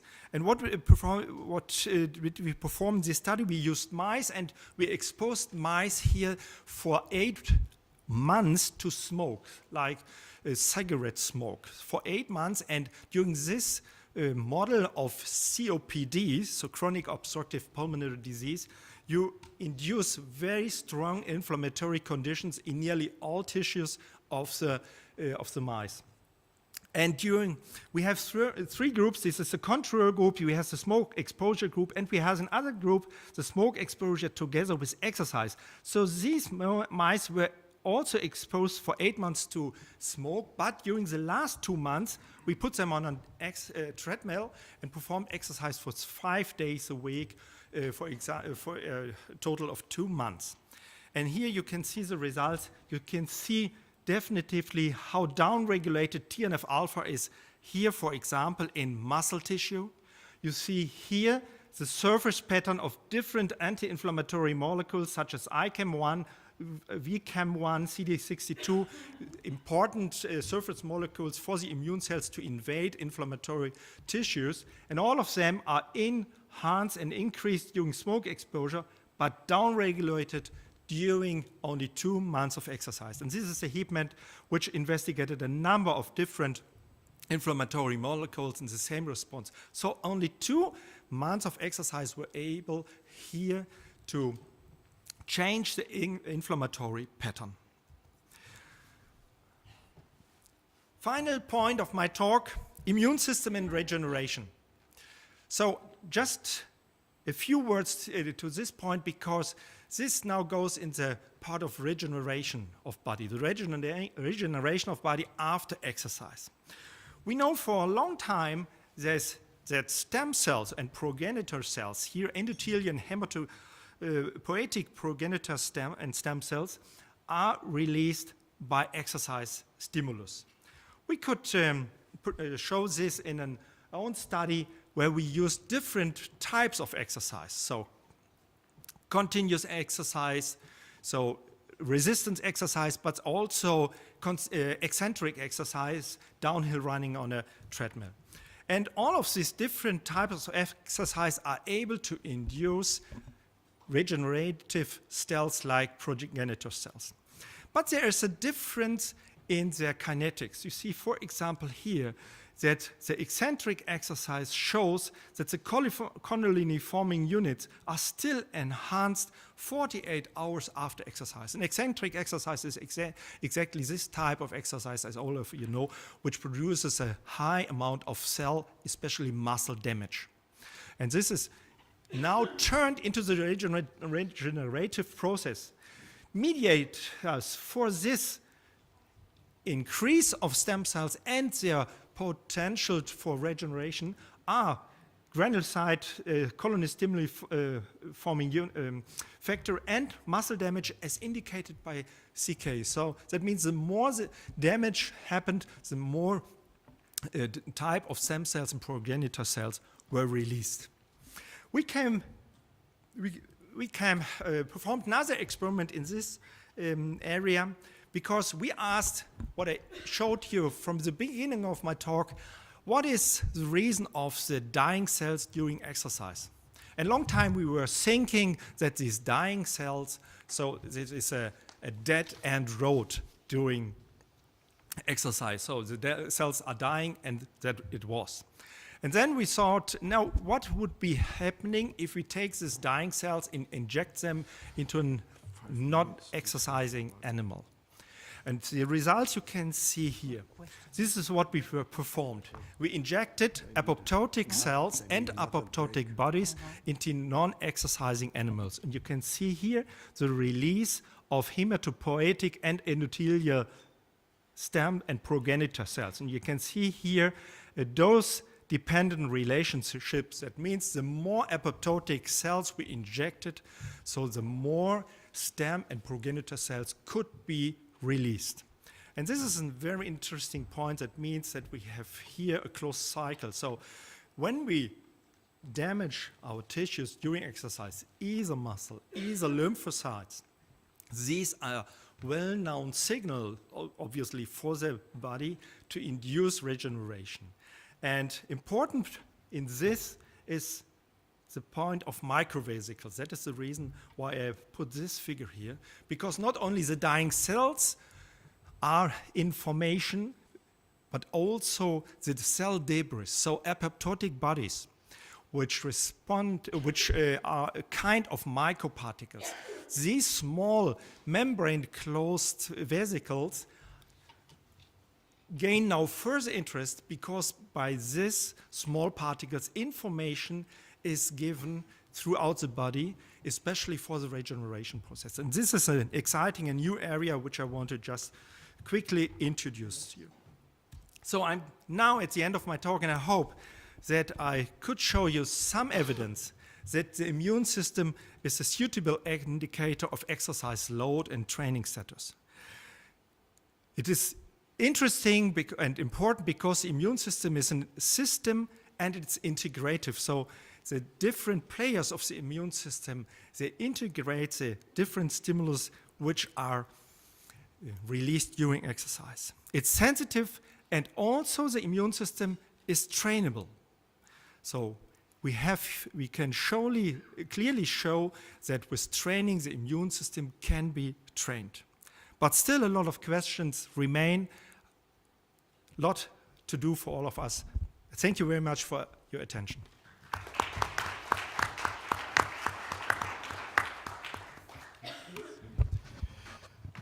Thank you, Frank. We now have 5 minutes for discussion, general discussion. There are 2 points, inflammatory and physical activity, and the second point could be exercise prescription for health. So ask the speaker you want with a question, if there are any questions left. Yeah, Xavier.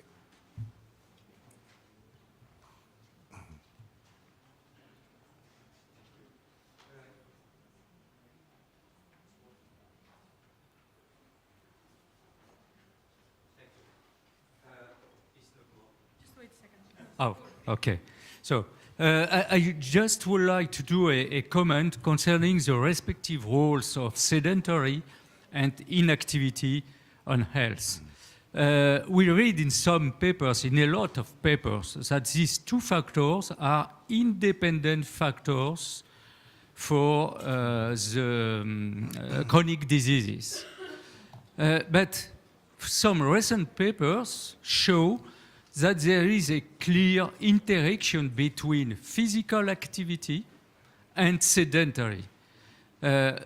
One model mainly in cardiovascular disease suggests that the origin of cardiovascular disease is sedentary. And physical activity could be a modulatory factor of sedentary.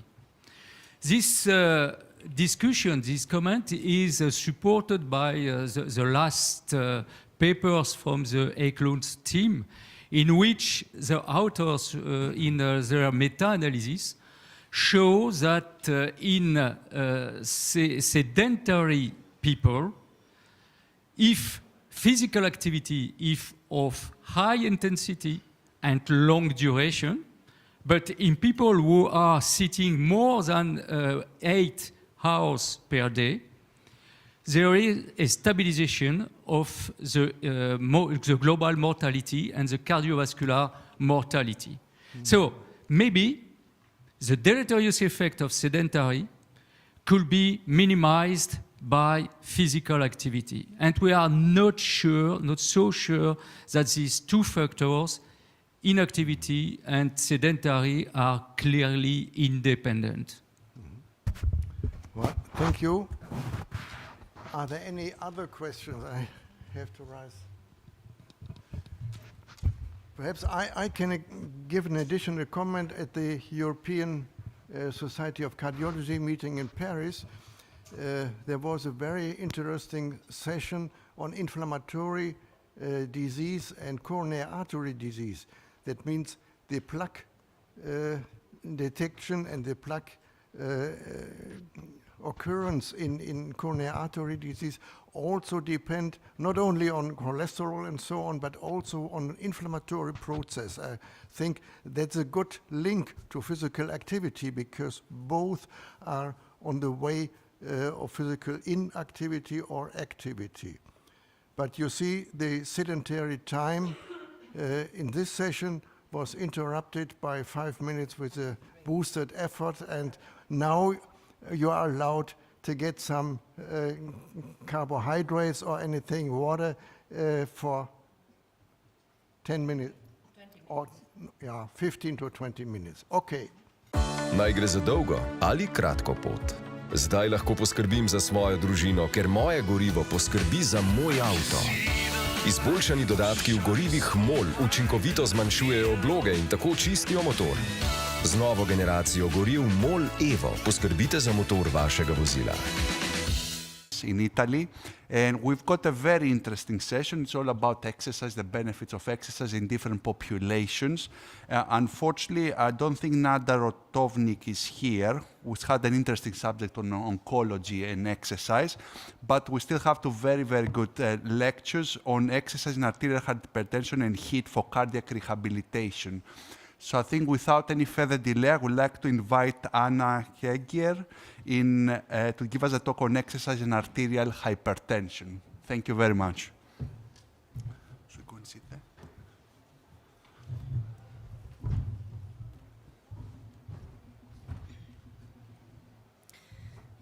Dear chairpersons, dear colleagues, I am Anna Heger from Medical University of Łódź in Poland.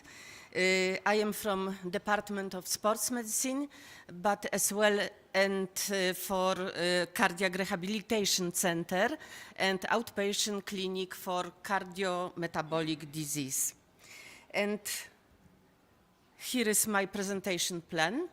I know that I have a short time, but it is pressure response of cardiovascular system to various kinds of exercise, arterial hypertension in general population and in athletes, benefits of regular physical exercises in prevention and treatment of arterial hypertension, And recommendation of physical activity, currently recommendations for people with arterial hypertension, clinical qualification for physical exercise in people with hypertension, and management of arterial hypertension in athletes. When we talk about arterial hypertension, on the one hand, we know that is the most relevant risk factor of cardiovascular disease worldwide. And on the other hand, arterial hypertension is one of the most common abnormalities identified during a clinical evaluation in athletes. And because people with different physical activity and athletes are engaged in different kinds of exercise, impact of dynamic exercise in physiology is connected with increased in systolic blood pressure to 215 millimeter Hg and diastolic blood pressure up to 115. But when we can and should monitor this systolic blood pressure during dynamic exercise, we can use a regression line. It is correlation between systolic blood pressure and workload. Here are results from our department. It was published in 2016, and it is connected with people, adult people. When we qualified child and teenagers to dynamic exercise, we can monitor this blood pressure according to different relationship between systolic arterial blood pressure and workload. And here is results from second publication, and it is from 2016, over 1,000 people.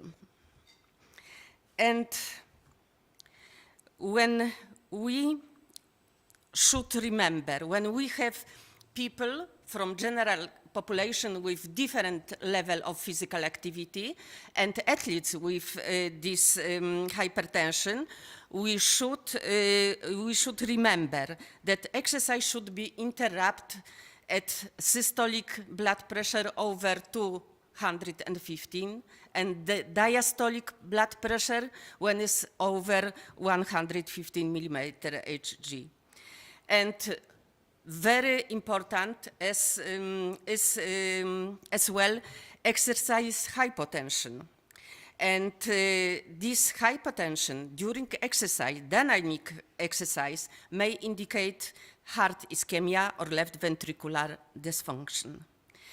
And the next point, when we have systolic blood pressure during dynamic exercise below 130 millimeter, is bad clinical prognosis for these people forever.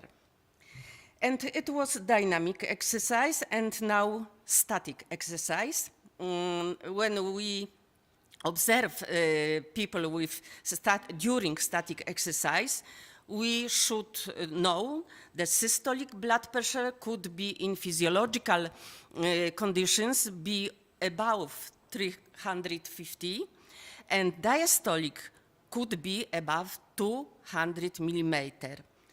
Also, when we we make classification of arterial blood pressure in athletes and in general population, we have the same borderlines values, and it is 140 millimeter for adult population and 90 for diastolic pressure for general population and athletes as well. But we very often classified child and teenagers, and then we should use growth charts. And for example, we can use Olaf and Ola study growth charts. There are from 10 years, not yet. And this arterial hypertension, we can so interpret trend. 90 to 95 percentile high normal arterial blood pressure, and we have 95 to 99 significantly high arterial blood pressure, and the last criterion above 99 percentile severe hypertension. And what is with prevalence of arterial hypertension in athletes and in general population? This arterial hypertension in general population with different level of physical activity is relatively big. It is between 30 to 35%. And in people aged over 60 years, it is very often over 60%. But what is prevalence of arterial hypertension in athletes? We have different results, but the last, according to Caselli from 2017, it is 3% athletes in this observation. And there are very interesting results, arterial hypertension in Olympic athletes. It is observation from 2004 to 2014. Antonio Pelliccia is the first author this observation, and cardiovascular abnormalities in this group was in 4% athletes, and in this group, hypertension was in 11% athletes. And it is our role of doctor of medicine, very important results, impact of regular aerobic exercise on the resting arterial blood pressure reduction. And when we have hypertensive individuals, according good recommendation, aerobic exercise, we should receive very good reduction, about 7 to 3 and 6 to 3 reduction in systolic and diastolic blood pressure. It is connected with aerobic exercise and dynamic exercise, but when we observed resistance exercise on resting arterial blood pressure, we received as well a reduction, but it is not spectacular. It is 2 to 3 millimeter Hg. And what is mechanism of regular physical activity impact on arterial blood pressure reduction? We have many hypotheses, many results, and these results are in this and the next slides. There are different results, but they're all are connected with blood pressure reduction. And now, very useful for our praxis, professional recommendation for people with hypertension. Our recommendation could be described with acronym FIT. We all know about this acronym. It is frequency, intensity, time, and type of exercise.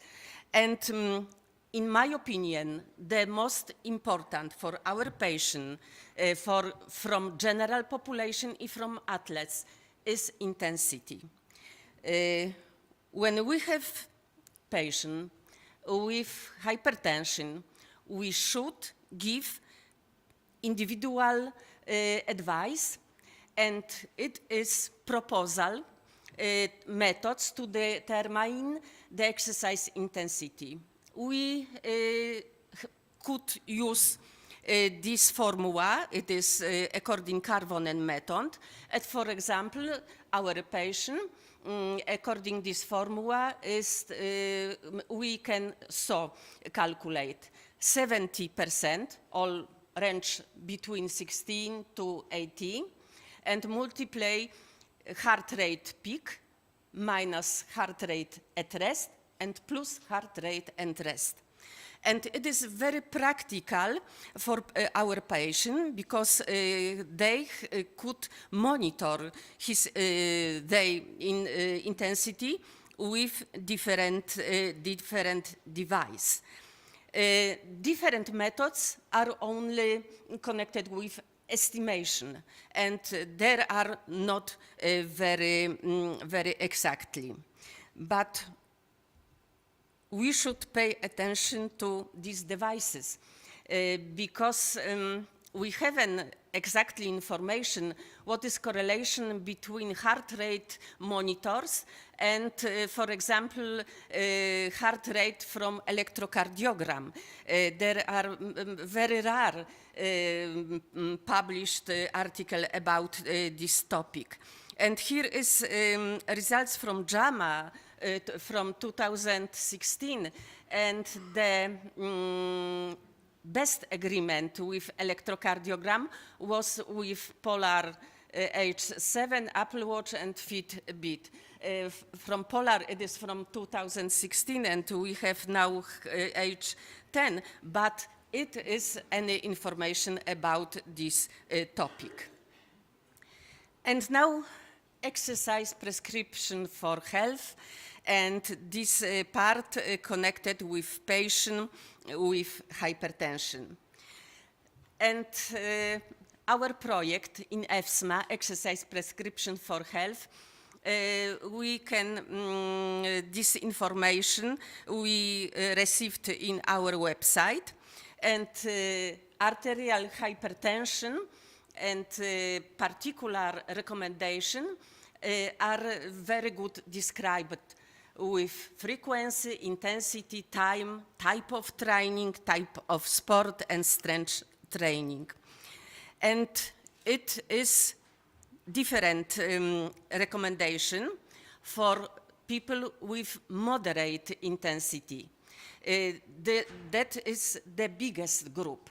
But we have as well recommendation for with vigorous intensity, but it is smaller group. It is connected with group young and adult, middle-aged people with relatively very good health status and very good physical activity. And what should we pay attention? That physical activity for this group can be performed when blood pressure is well controlled. It is very important in practice. When we have pathologic values, it is not good for our recommendation.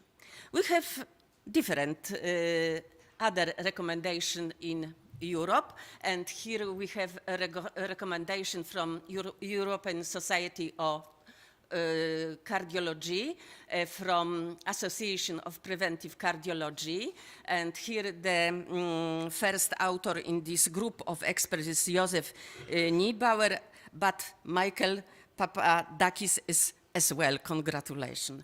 And we have this position in our Preventive Cardiology journal. And alternative for this recommendation, there are recommendations of physical activity for individuals according to American College of Sports Medicine. It is from 2018, and it is similar recommendation. We have aerobic exercise, resistance exercise, and flexibility. We have frequency, intensity, time, type, but we should say that there are more intensive more intensive as our in European recommendation. And here there are practical restrictions for individuals with arterial hypertension. It is static exercise in physical training, bodybuilding or strength sports in athletes. But the second, reduction or lack of elements of competition. It is very not easy for our athletes, for amateur sports, but we started with this restriction, and very often we can say this restriction. And the next point, avoid exercise connected with severe hypothermia, winter sports, jumping into cold water, and the next, alpine skiing and high altitudes and in very low temperatures. It is in natural condition very often this alpine skiing in high altitudes, but we can start it with very good monitoring these elements. But I have longer time. No? Ah, okay. Moment. And routine workup for evaluation of hypertensive patient. It's similar as in general population. The new one is 11 and 12 point, echocardiography and exercise test for athletes and people from general population with high level of physical activity. Whom no exercise test. No exercise test is only for group with very low physical activity intensity, for example, walking. And what we should done. The athletes, and last parts of slides, the athletes, measurements of hypertension in athletes. And here is eligibility for and disqualification from sports in arterial hypertension. There are recommendations from American societies, and athletes with grade 1 hypertension with no organ damage can practice sport. Athletes with grade 2 hypertension with limiting. And sport with intense strength components should be limited in athletes with grade 2 hypertension and 1st. And lifestyle intervention the same in general population and in athletes, and pharmacological treatment.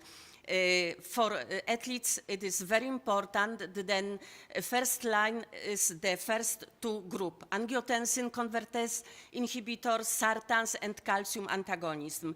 But diuretics and beta blockers should not be first line medication for athletes. And these sartans and angiotensin convertase inhibitors not recommended for women of childbearing potential. And last slide, notes for doctors of medicine taking care of individuals with arterial hypertension. It is medical checkups are necessary to assess exercise capacity and tolerance. We should assess the effectiveness of risk factors modification, assess disease progress and complication. Recommended physical activity should be adjusted individually. Assessment of pharmacological therapy effects and potential modification of medication doses. And the last point, medical history in athletes should include forbidden exercise capacity enhancement. It is very important in our practice. Thank you very much for attention. But I have information that there are Don't worry, that was a very comprehensive and excellent talk. Is there one question? Just wait for a second. Is there one question from the audience, or anyone wants to ask anything? No. I make a question. If you have a patient with borderline or first degree hypertension, how long do you take exercise as the only interventional therapy? For how long before start drugs? It is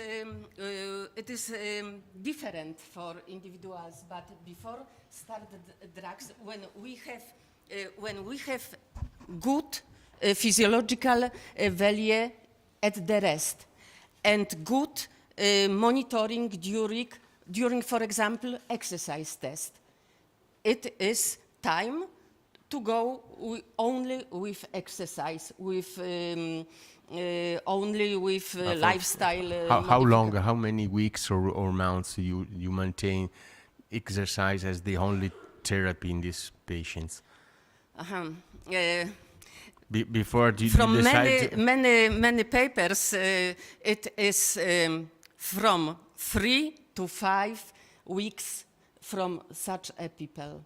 But I think we should be very conscious for this situation. Okay, thank you very much. We move to the next presentation. This is Nada Rotovnik. We speak about the exercise prescription in oncologic patients.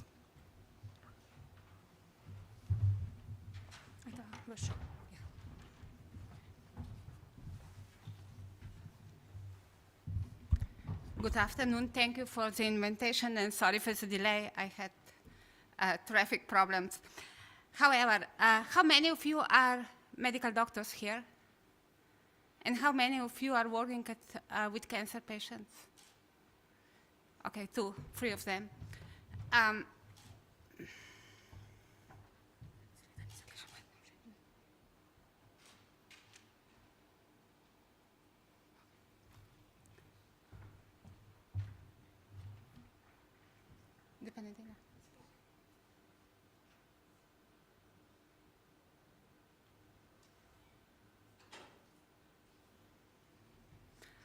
I can speak, but you are not going to see slides.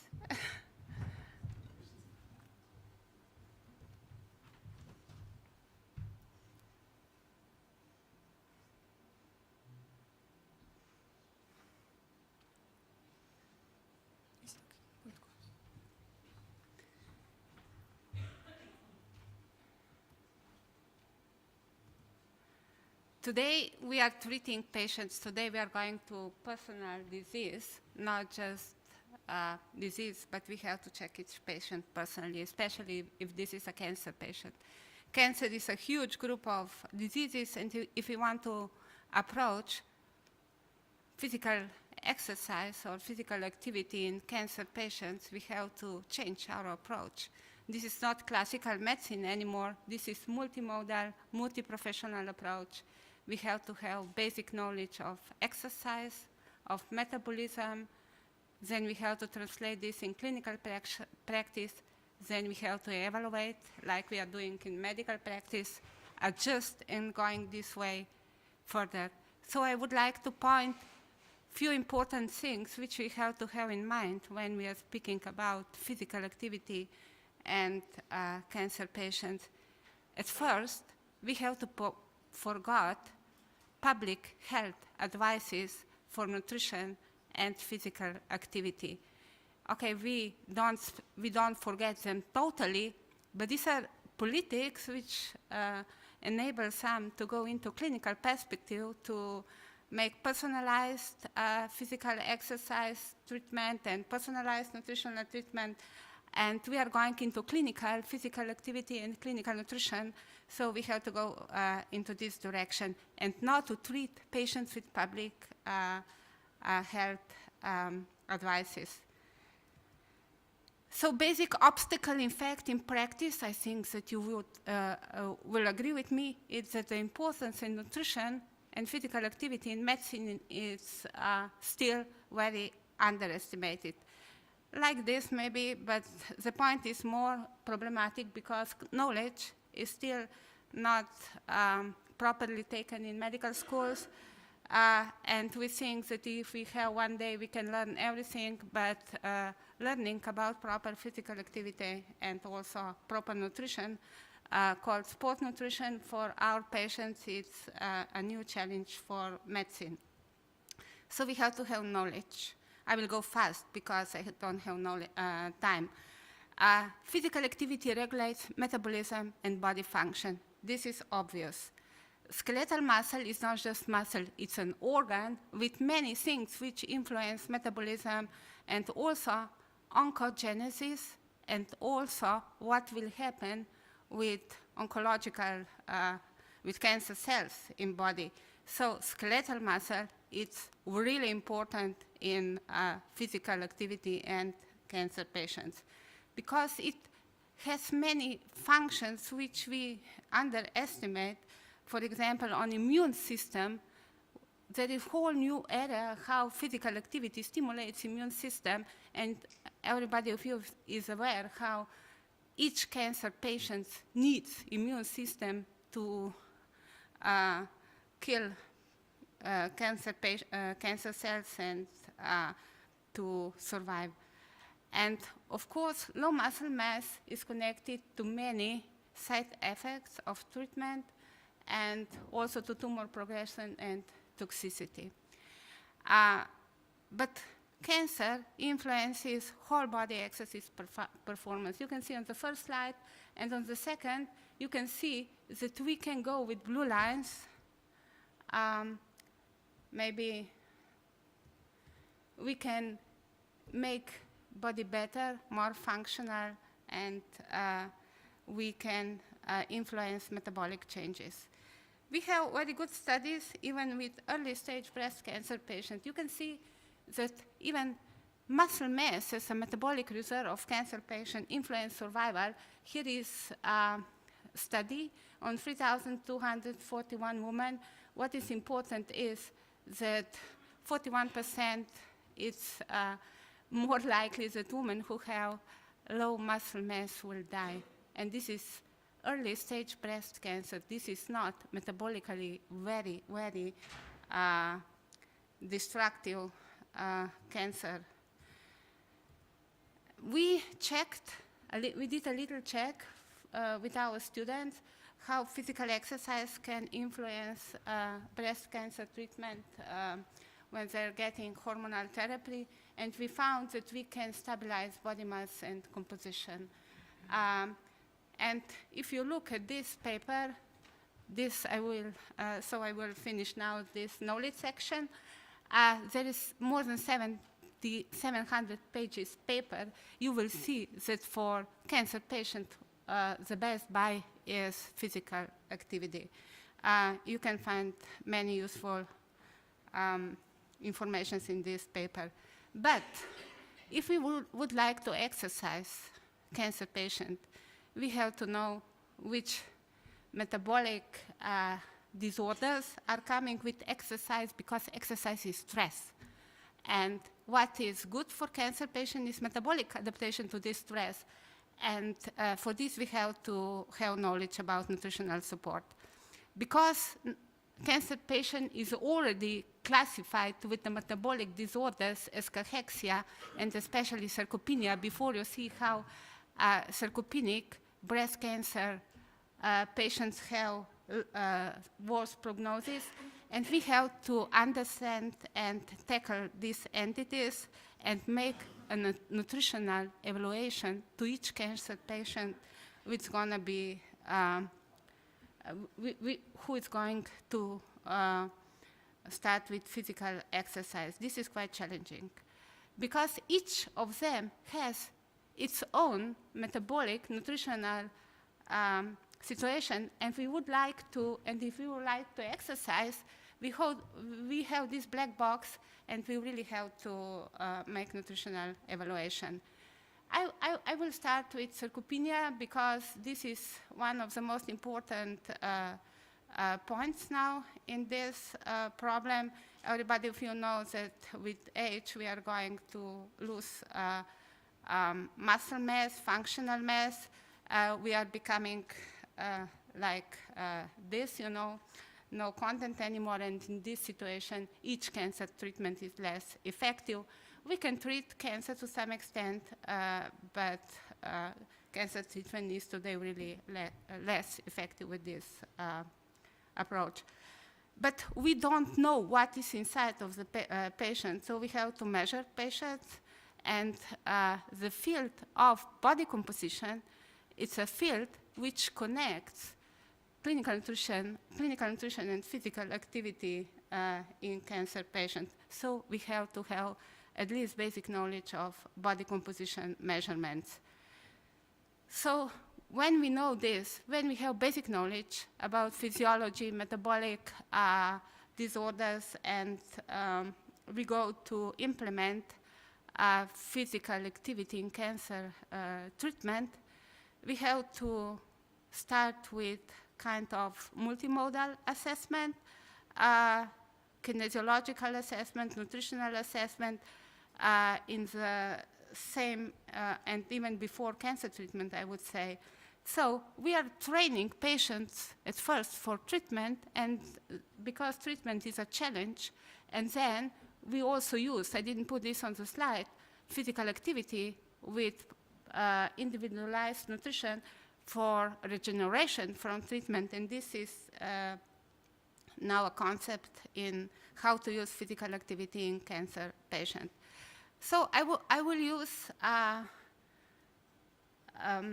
this concept from Muscolatori. This is Italian oncologist who proposed that in the same time when we diagnose cancer, we also diagnose nutritional status and also exercise.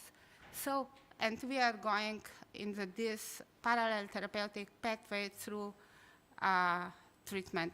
And after treatment, we use physical activity as rehabilitation, as preventive activity, and also we can use physical activity in palliative care.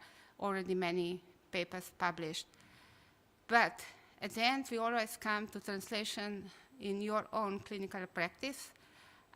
If you would like to translate this in practice, it's also very challenging. At first, you have to educate, then you have to make courses, then you, it's good to do some research, at least at local level, and then you can propose some guidelines. We just finished local guidelines at our Institute of Oncology for physical activity for patients with cancer. It's just fresh, 1 week old paper, which I hope we will use in our institution. We made this paper through the project when we try to integrate personalized physical exercise and nutritional strategy during preoperative breast cancer treatment. We are evaluating, still we are at the end of research now, how we can support these patients during preoperative treatment. There is 28 weeks of their program, and this is basically exercise plan made by kinesiologists, which who adapted endurance type of exercise, power and strength, and also flexibility training, and where it was necessary, also balanced training. I hope I translate this well. So this we did in our clinical practice. I must say it's still a tough thing to implement this in each daily work at Institute of Oncology, but I'm sure that with new knowledge, with education, and with multi-professional approach, we can use this as a very important treatment element of cancer for cancer patients. So home take messages that we have to know basic knowledge. If we don't understand metabolic issues of cancer metabolism, of effect of treatment, effect of patient's body composition, And if we don't personalize nutrition and physical activity, this is not going to be effective. So we have to take steps to make a change and to go from general nutritional and physical exercise advices to personalized medicine in this field. But this personalized medicine, I think, is also to be the main talk today. Thank you for your attention. I was very fast.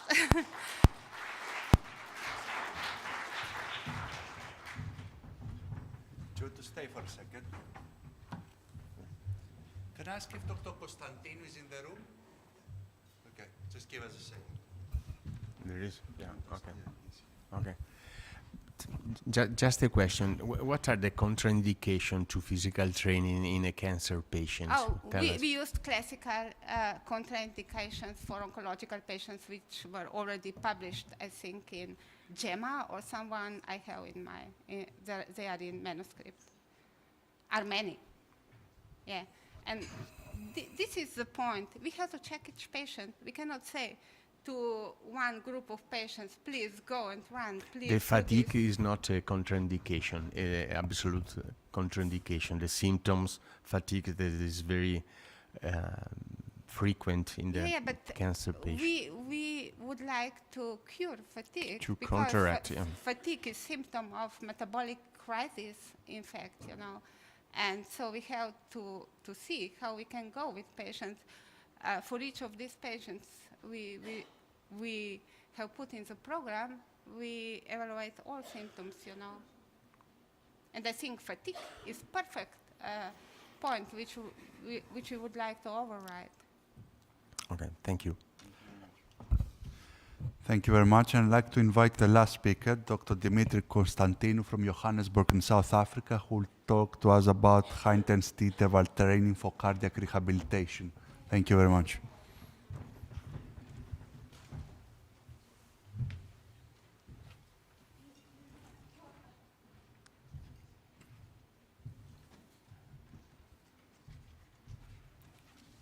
Thank you very much, and thank you to the organizing committee for the invitation. I know we're running short of time, so I will try and be brief. This is an interesting topic in terms of high-intensity interval training for cardiac rehabilitation. And if one looks at the evidence that is out there, I'm going to present some of that for you. The American College of Sports Medicine guidelines talk about cardiac rehabilitation involving large muscle groups with rhythmical movement and activity, and they give some description of what kind of activity one can do. And this should be done at least 3 times a week, preferably most days of the week. Other researchers have proposed at least 5 days a week for cardiac rehabilitation. And the intensity can vary depending on individual patients, between 40 and 80% of heart rate reserve or using RPEs and so on. And also the duration can vary between 20 and 60 minutes per session. I think it's acceptable to say that regular physical activity for cardiac rehabilitation is well established, and there are guidelines available for that. Participation, however, if you look at the data around that, is very poor, and the uptake and the participants staying on programs is very low. And in fact, only up to 30% of all eligible patients do take up the programs of cardiac rehabilitation. And further to that, compliance actually gets less over time. So despite the evidence, despite efforts by many centers and clinicians, the uptake is quite low. And this has relevance in what I'm going to be talking about in terms of possibly where high-intensity interval training may have a role to play. So high-intensity interval training for cardiac rehabilitation, essentially we're talking about a specific exercise mode which involves high intensity, as it states, and it's at various intervals. So this particular kind of exercise mode has been looked at for cardiac patients for a number of reasons. Obviously, the outcome measures being specifically to see if they do have any benefits for cardiac patients. So what is high-intensity interval training? As the name suggests, it's fast, intense bursts of exercise, which is then followed by brief intervals with much lesser intensity. But this can vary, and people often confuse the detail around this, and I'll give you some examples in the next slide. So the variations may exist within the intensity itself, and the less intensity activities may even be total rest. So you have high intervals of exercise participation, and then there's a period of rest or less intensity. And the variations can be in the intensity, in the time, the type of activity, obviously, and these can all contribute to the concept of HIIT. So if you look at some examples, you may have something where you have a 15:45, which is 15 seconds of a sprint or intense activity, and then a 45-second rest period, and then that is repeated. You may have something like 30:90, which is 30 and 90 seconds respectively, or 30:30, and this can vary, obviously. So when you read about high-intensity interval training, you've got to look at what the program itself was actually doing, because it may vary. And each should be performed with repetitions which vary between 6 and 8, and the ideal length of the total activity would be about 10 or 16 minutes. So the relevance of that is that when you look at uptake and participation, perhaps if you've got an activity that is only 10 minutes long or 15 minutes long, and it's got very short episodes of intense activity, that people may participate more frequently. And this can be done around 3 to 5 times a week or so.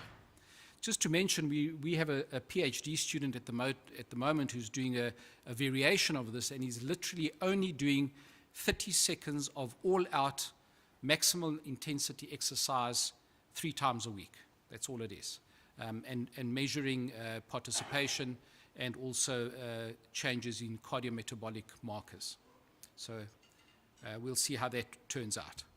So the idea of the benefits of this program is that you will increase aerobic fitness, you can increase anaerobic fitness, muscle strength and endurance, possibly remove some of those barriers to physical activity we mentioned in terms of time commitment. It's something that is not usually quite boring, and it's something that can be self-regulated, and perhaps therefore adherence may increase. And of course there are the general physical activity benefits that one can get from all the above aerobic and anaerobic fitness parameters.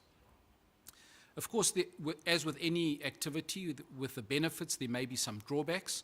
So what are the limitations? Some of the ones that have been highlighted in the literature are resources. So it's not a huge barrier, because you don't always need very intense, expensive or space-occupying equipment. The second one is quite an important one, and that's fear. And I've put in brackets, I think, ignorance more than anything, because people are fearful of participating due to not understanding and knowing the activity and the benefits potentially. And of course, the inability to perform this kind of activity. So anyone who has any musculoskeletal disorder or other reason for not being able to participate in this activity is obviously going to have a limitation. So I've just mentioned a study there that was done 18 months or so ago, where they looked at, pardon me, staff knowledge, healthcare professionals, and the understanding was that the lack of resources and staff knowledge were perceived as the biggest barriers to high-intensity interval training in implementing those programs, and inconsistent perceptions of pre-screening and monitoring requirements.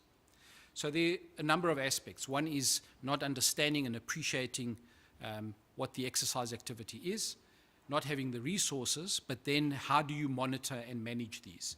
It's very easy, relatively speaking, when you have moderate intensity continuous exercise. You do a baseline measure, you can look at heart rate, blood pressure, RPE over a period of time with a steady state or slow increase in intensity. Whereas with this kind of activity, One of the problems is that people are not aware of how do you manage it and how do you monitor this.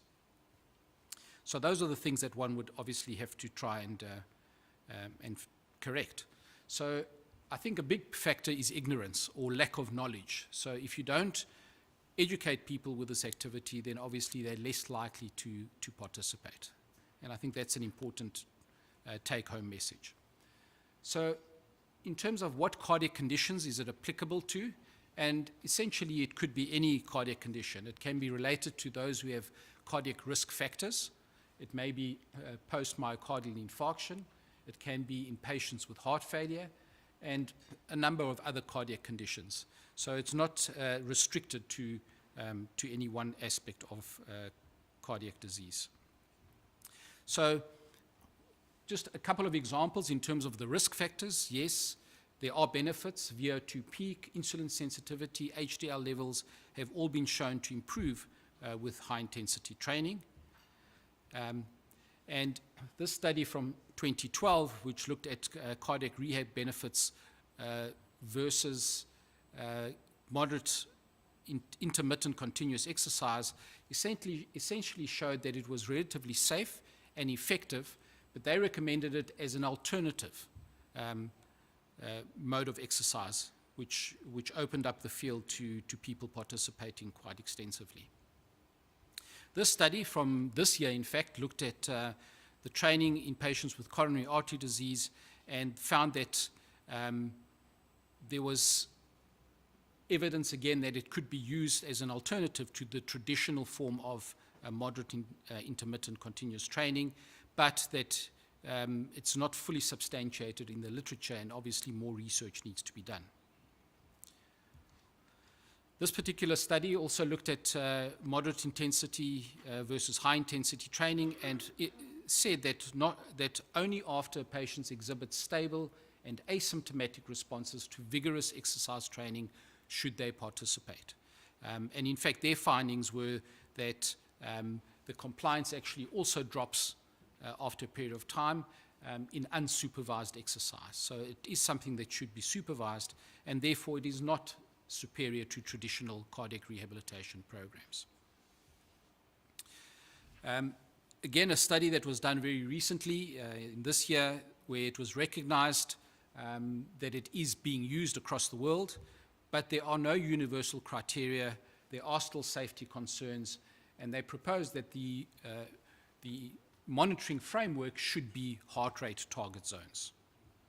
So if you look at the risks related to high-intensity training, this was a systematic review, and they found that it has relatively low rate of major adverse effects in typical cardiac rehab settings. So just to mention a couple of specific conditions. So in heart failure, there is evidence that it can assist, but it may not be necessarily any better than moderate intensity continuous training, in particular left ventricular remodeling or aerobic capacity. A study which looked at advanced cardiac failure using a specific program showed that there was improvement in skeletal muscle power amongst in-hospital, so phase 1 rehabilitation program with those with advanced heart failure. Similar study looked at heart failure also and said that this was something that could complement the traditional cardiac rehab programs rather than replacing them. So we have some evidence for alternate and some for adjuvant treatment. With ischemic heart disease, there is improvement in VO2 peak and in metabolic equivalence at ventilatory thresholds, and this was shown to be a little bit superior to other forms of continuous training. And so on. There are other evidences in post-myocardial infarction. There were changes with improved heart function, reduced infarct size, antioxidant systems. So the benefits were all along the range from the cellular level to the macroscopic myocardial level. In heart transplant patients, you would think that maybe there would be some resistance to that, but it has been studied, and there have been quite a few papers on looking at heart transplant and in high-intensity training. This particular one looked at an 8 to 12-week intervention, and there were significant improvements in outcome measures of VO2 peak, heart rate, and peak blood pressure. And this was a systematic review. And there are a number of studies that have actually looked at heart transplants, and in fact, most show that there are benefits from high-intensity intermittent training. We know that cardiorespiratory fitness is an important parameter for cardiovascular mortality, other than looking at specific cardiac rehab programs as such, is there a measure of improved fitness that high-intensity training presents? And the answer is yes, it does. So this particular study looked at cardiac rehab settings with high-intensity training and found that there were greater improvements in peak exercise capacity and in submaximal exercises. So all participants would benefit from this particular program. And so there are lots of other evidence looking at a number of things, and I've been told my time is up, so I'd like to just end off with a little bit of a devil's advocate story that this particular study from January this year said that the current review highlights numerous specific research directives that are needed before the safety and effectiveness of high-intensity training can be confirmed and widely adopted in patients, in cardiac patients essentially, especially in unsupervised non-medical settings. So there is lots of work still to be done, and I could say that I think there is value and there is a role to play in cardiac rehabilitation, but like everything else, it's got to be better understood. More research needs to be done. It should probably be supervised and well motivated. Maybe should be used as an alternative or as an adjunct, and there is space for more research. Thank you.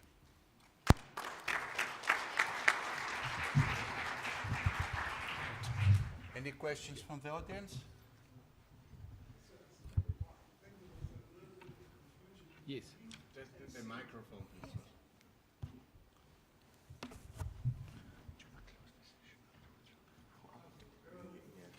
please. Slides, there was a mixing between heat and seat, the superior, and the sprint interval training. Yes. So this is a different type of exercising. What we talk about heat is not reaching the 100%. It's close to the 100%, not reaching or passing the 100% of the capacity. It's a sprint interval is a different type of, I don't think we use it in cardiac rehab, but heat, we do use it, and you said right, it's another way to deal with patients, especially improving the adherence of the patient. Thank you for that comment, yes. Maybe just a brief question. In your experience, you know that cardiovascular patients are older, not always, but many times, have a lot of comorbidity. How many, in your idea, is the percentage of patients that are able to perform high-intensity interval training? And the other question is about the risk of traumatic injuries about this. Yeah. Good questions, and I find, in our experience, we find that the majority of patients, in excess of 80%, can actually participate in this, because the high intensity is whatever they are able to do maximally. So if they can only get their heart rate up by a certain percentage, or the RPE up to a certain percentage, it's relative to their ability, and with time, that improves.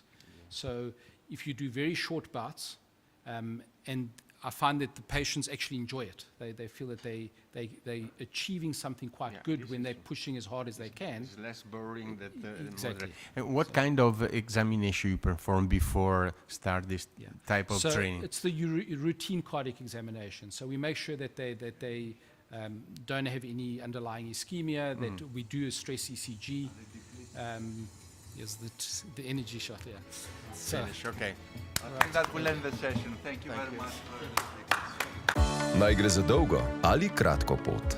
Zdaj lahko poskrbim za svojo družino, ker moje gorivo poskrbi za moj avto. Izboljšani dodatki v gorivih MOL učinkovito zmanjšujejo obloge in tako čistijo motor. Z novo generacijo goriv MOL Evo poskrbite za motor vašega vozila.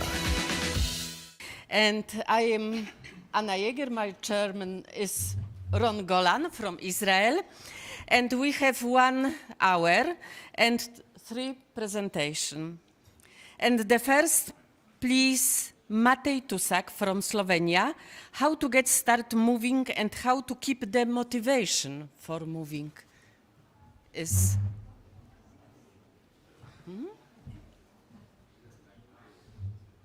Matej Tusak here? Fabio Pigozzi is not here as well. Ask for the next one. If not here. Fabio Pigozzi is not here. And Matej Tusak from Slovenia. The biggest way from... How to get moving is not moving here, so we'll move forward, I guess. We'll go to the next one. Next one is this Fabio presentation Pigozzi, from but Fabio Pigozzi, but Fabio Pigozzi is not with us in different room. Andre here?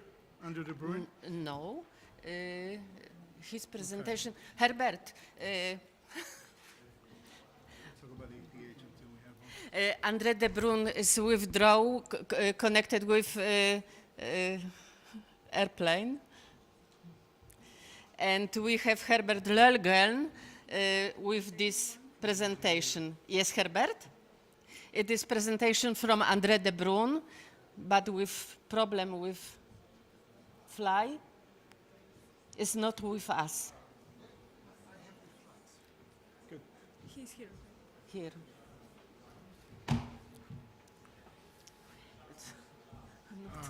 Not. Did you ask outside? Yes, Tushak is not here. He's not going to be here? No. The last presentation, This? De Bruyne. Okay. Somebody's supposed to talk about motivation. He's not here to be motivating people. Oh, sorry.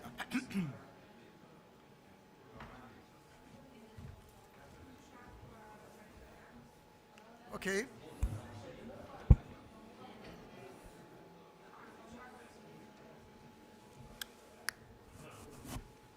Close the door. Yeah. So I apologize. I take over the presentation by Andre de Bruin, who is a victim of the... well, Andre de Bruin is not coming here because he's a victim of the bankrupt of the Adria Airways, and he didn't get another ticket in time, so he asked me to present his slides. It's a good part of the first session we had on exercise prescription for health, but he starts it from the other side, not from the physical activity, but from the sitting time. This is Andre de Bruin, so to see, or for you, who is it? This is Andre de Bruin. Unfortunately, he's the first time not at an EFSMA Congress, so he regrets it. This is a poster we had at the HEPA Congress. HEPA was in Odense some weeks ago. It's a part of the WHO and especially engaged in physical activity, health-enhancing physical activity. And they wrote it, okay, they wrote it with the bicycle and with the inactivity and some aspects. This is only a poster you can use in your institute, in the hospital, or anywhere else, and explain everybody what is happening. And what is known, that we heard this in the morning, that exercise or the non-exercise or the sitting is really an enlarging risk factor. There are many meta-analyses that sitting more than 4 hours a day, even TV showing and looking at, etc., increases the risk, and the actual recommendation is underbreak your sitting time every hour for some minutes and then continue. But we come back to that. These are the numbers of people in Europe which are at least one active in a week. These are the males, and females are less active, and 59% of all European people are even less active, as you can see here. 39% have an increasing inactivity, and 48% do any form of physical activity, either cycling, dancing, or anything else, but only once a week. Men are more active than women, and what is not shown here, with increasing age, the inactivity and the sitting time of all peoples decreases enormously. This is the circulus vicious of the inactivity. You can see increasing age, decreased activity, overweight, decreased physical activity, more overfeeding, compensating frustration, overweight, reduced activity, and so on. And this is a circulus vicious and increases with age. And this is really a goal. We should underbreak such vicious decrease.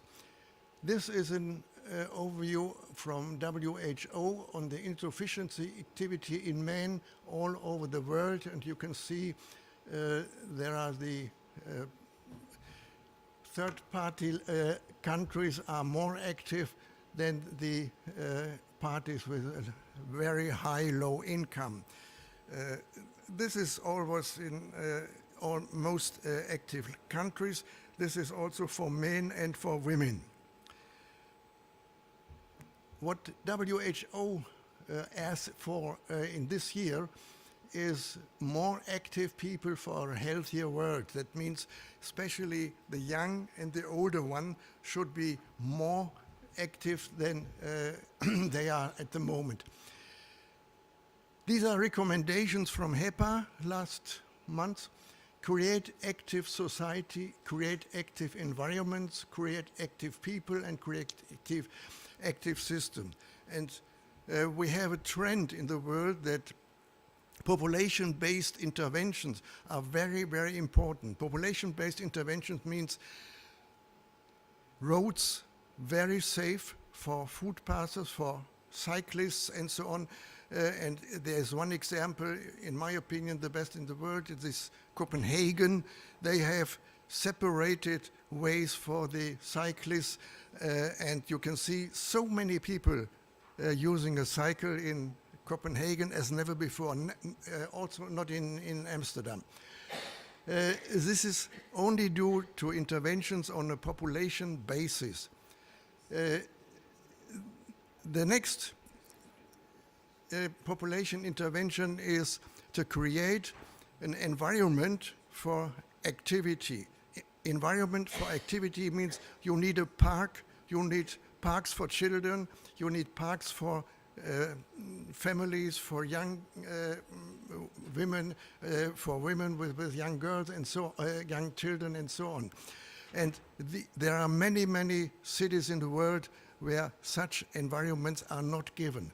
And the second is that the environments should be free from particulate matters, because this is, according to the recent status, a high risk for cardiovascular and lung diseases.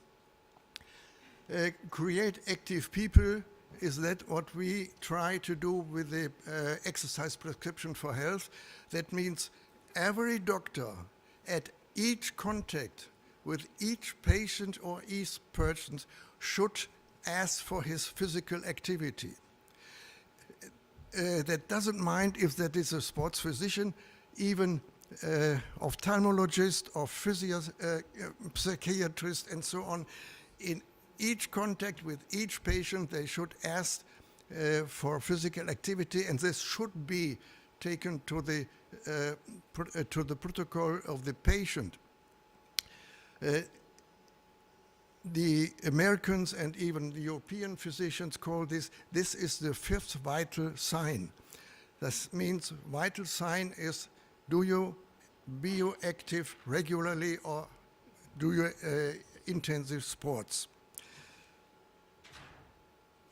So changes of lifestyle will help.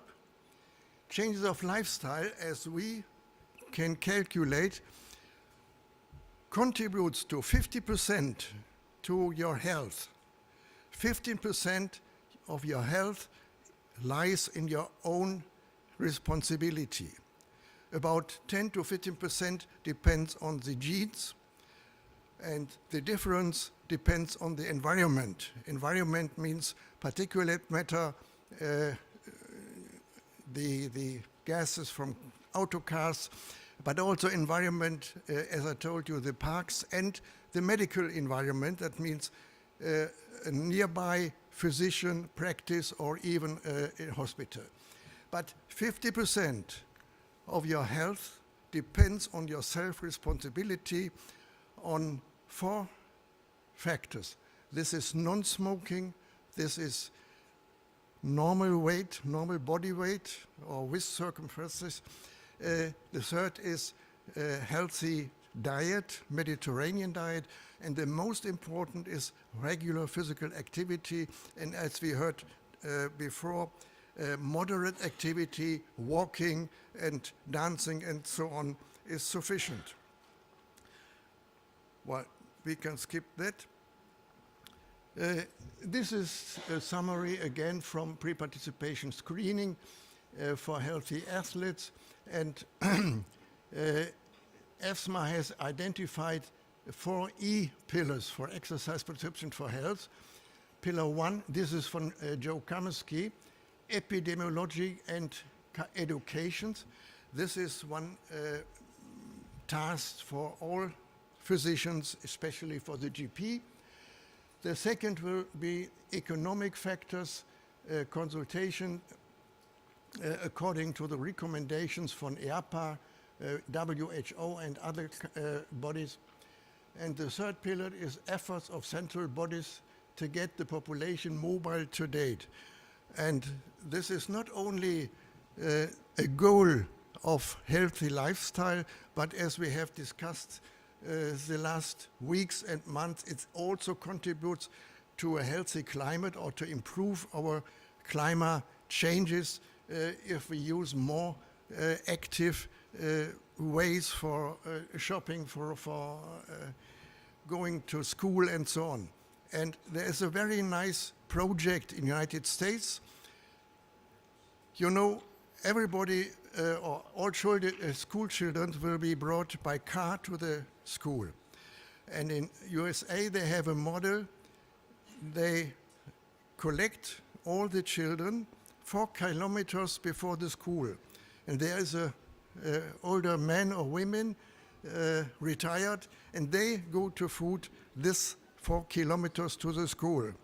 And what we know is that these children, being more active, have better results in the school, even in mathematics and other chapters. So this will help everybody if we continue to have our children active. And the 4th pillar is what we have heard before, the exercise deficiency syndrome. That means the sedentary lifestyle, physical inactivity, sitting time and screen time together. Childhood obesity is another factor which depends, in my opinion, also on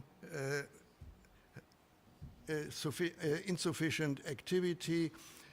And in Germany, there is a claim that all school children in every class should have 1 hour sports a day.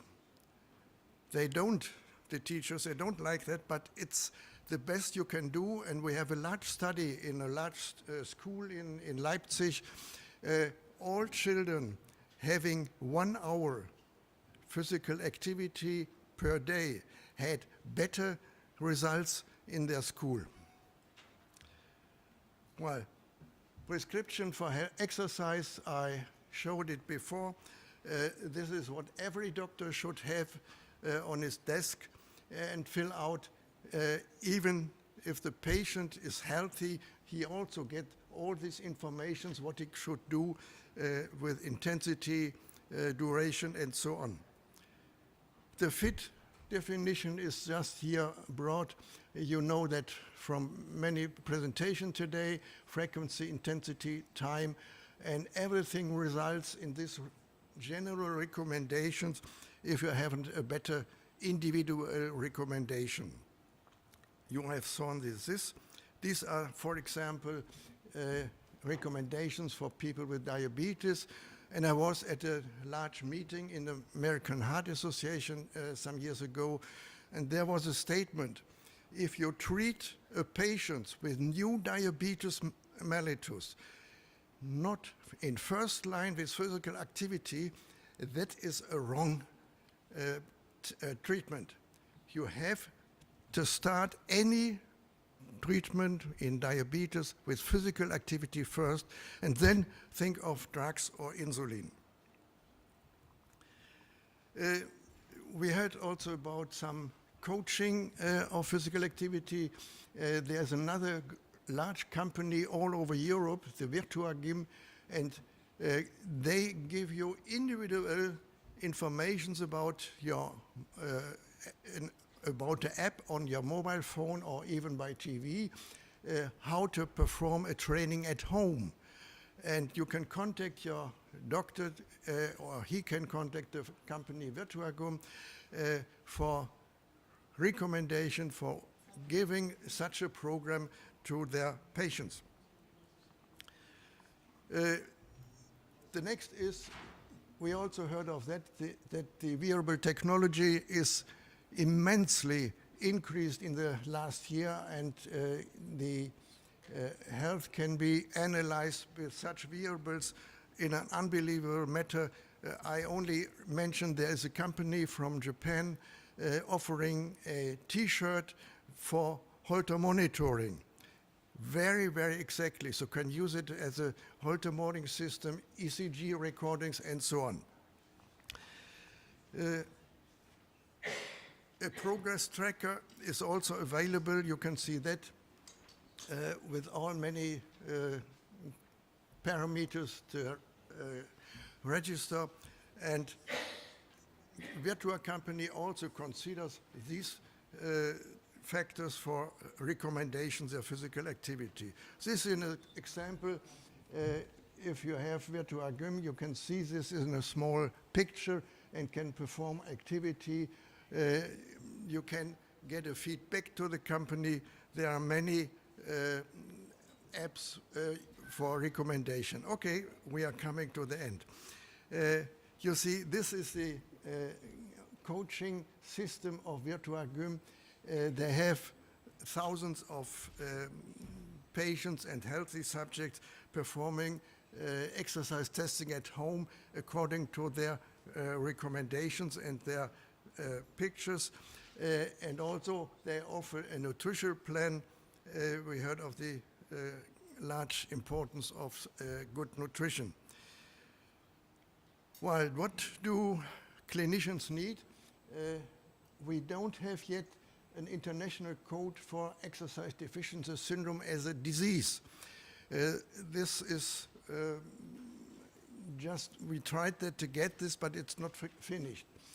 We need a better education of medical students, especially in Germany. In Germany, the program for medical students does not contain any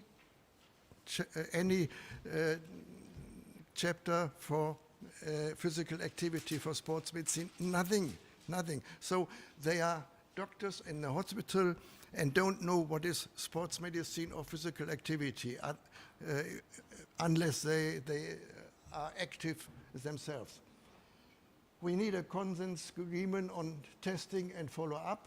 This is what EFSMA is also preparing, and have the exercise prescription for health as an individualized prescription and promoting physical health. Well, this was a picture I showed you before. This is the exercise deficiency syndrome. To the left, the increased risk with inactivity or sitting time. On the right side, the decreased risk of physical activity, even in a moderate time. Well, there are many posters, and I only would recommend you to read the British Journal of Sports Medicine. They publish such posters in mostly one graphic. Infographics, yes, that's a terminal. And this is quite helpful for wherever you are working in a company or or in a school or in your practice. So this is the end, and this is how the presidents of EFSMA show their activity. This is André, past president, this is Norbert Bachel, past president, and this is Joe, who died some months ago, but they returned from the Congress office in, it was in Strasbourg, to the hotel. Thank you very much.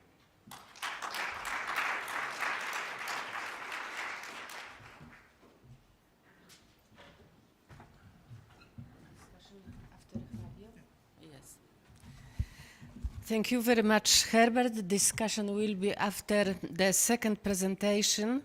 And now it is for me honor and pleasure to introduce our world president of International Federation of Sports Medicine, Professor Fabio Pigozzi. Please, Fabio, with your presentation. And it is topic, the prescription of physical exercise in prevention and treatment of disease. Please.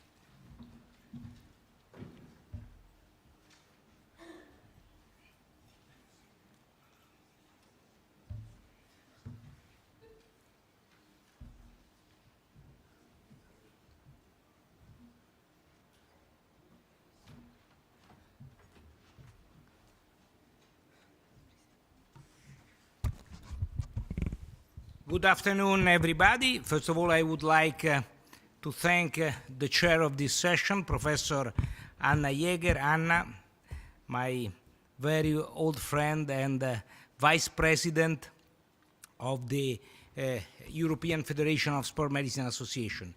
I would like also to thank my great friend and not so old friend, because we know each other since last year, but by the president of the Slovenian Federation of Sport Medicine, Petra Zupet, who is also Secretary General of the European Federation, and she did a great job in organizing this Congress, where also the International Federation of Sport Medicine have been hosted for its executive. So I am very happy. I'm very happy to be here. It's not the first time, because Portorož is beautiful, and thanks to the world of sport medicine, I discovered that the weather is getting better today in comparison with this morning raining and showers. So I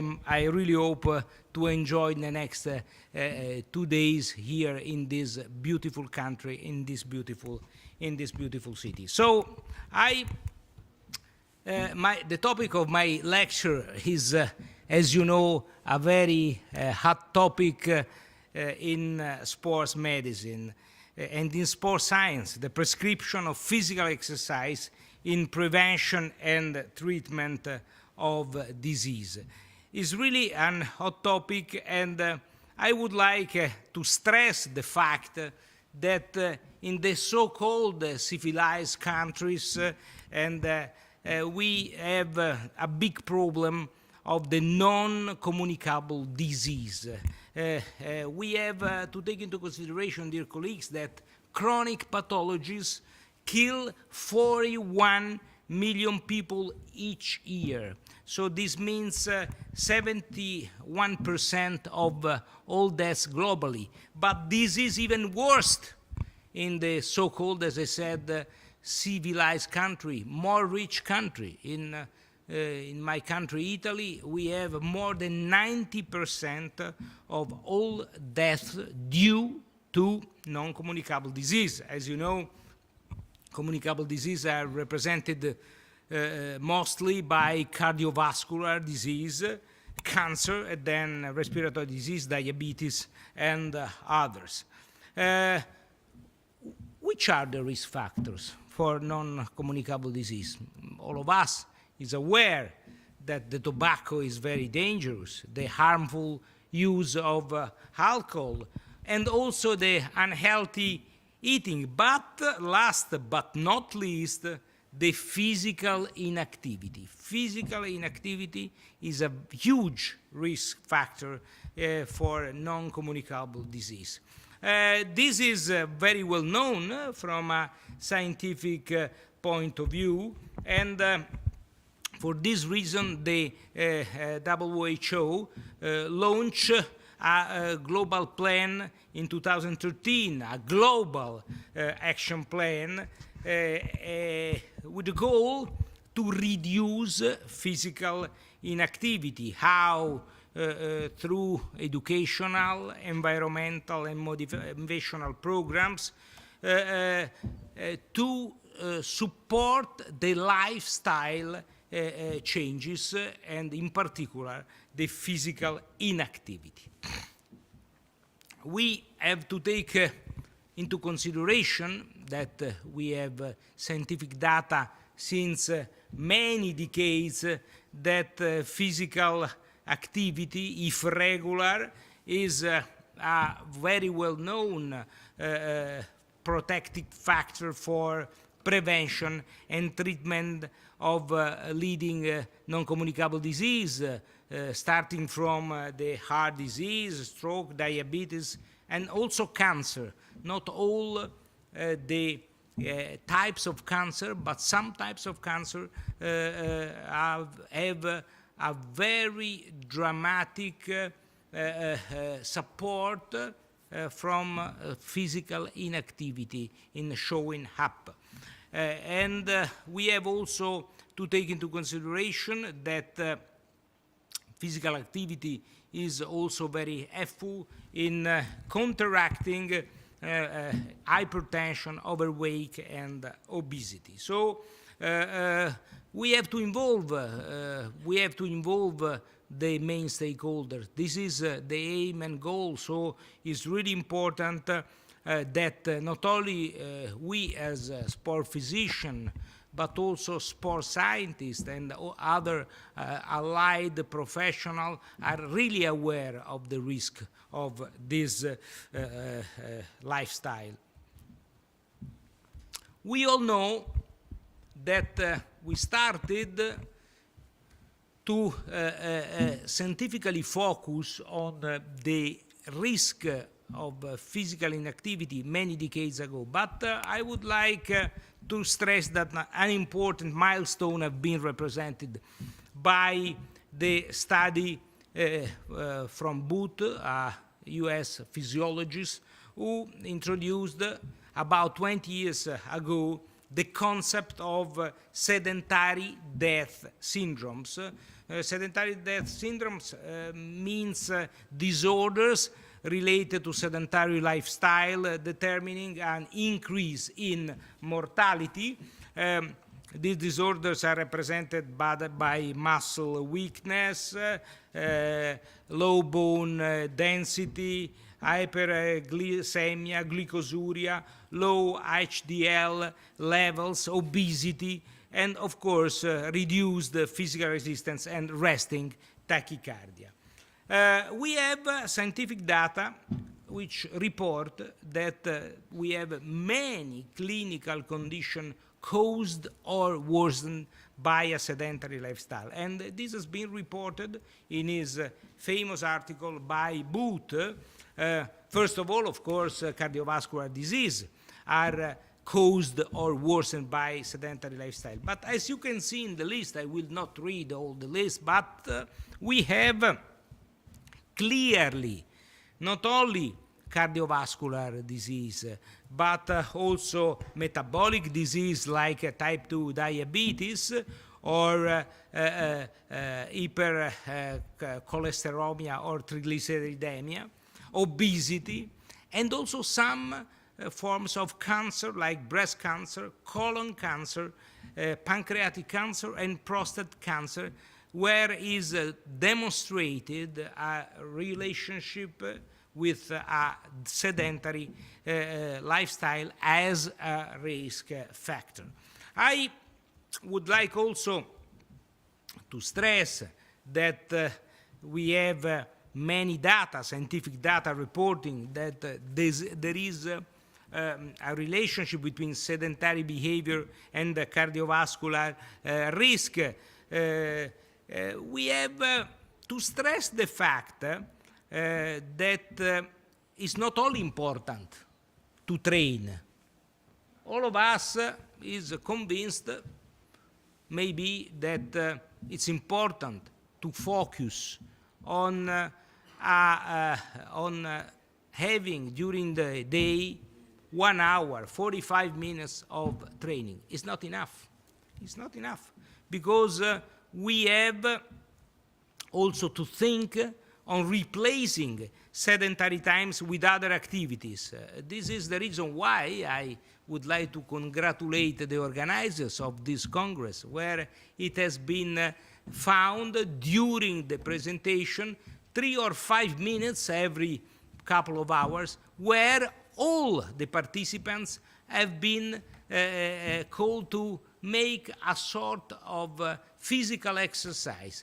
It's really important. It's not only important to train 1 hour per day when for 9 hours we sit in front of a computer. We have to find spaces to replace physical inactivity. Also in the organization of our lifestyle, such as walking instead of taking the car, or maybe to jump out of the bus not very close to the place where we work in order to obtain a decrease of the physical inactivity during the day.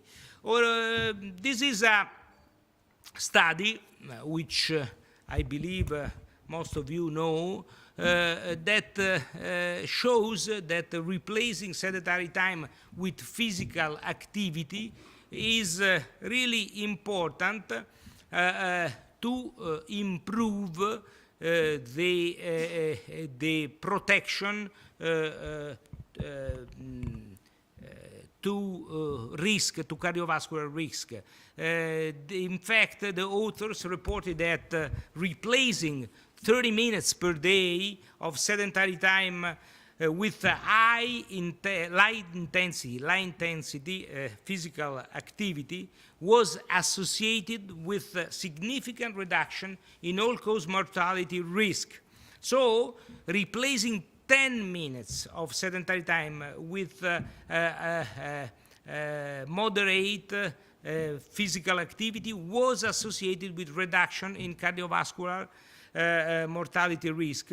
This is important to report, but it's also important to report that no statistically significant reduction were found with respect to cancer mortality. So physical exercise is very important for primary prevention, and physical exercise allows also to switch from treatment to prevention. We have data, important data, related to the health care cost, that an active person is less costly than an inactive person. But sadly, I would have to say that in the health programs in most of the countries, is not provided physical activity. And this is very sad, because social costs are dramatically decreased through physical activity program. We have, dear colleagues, not only to be concentrated to live longer, but the quality of life until the last day of our life. And this is strictly related to the healthcare cost as an issue.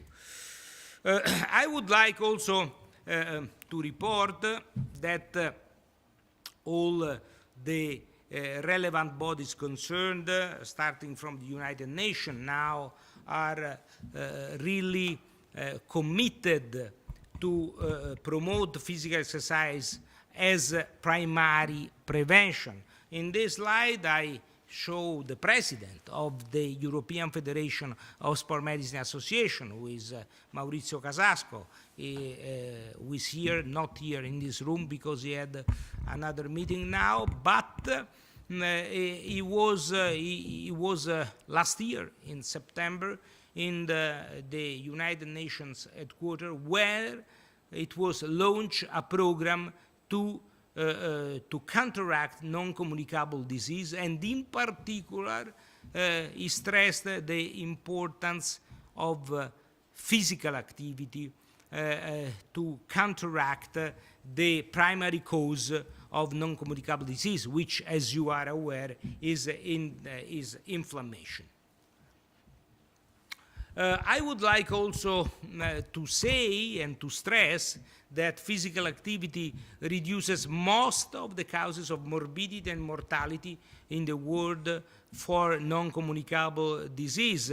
And we have consequently very many benefits for people who have a risk factor, because we can, through the physical activity, through a regular physical exercise, to counteract the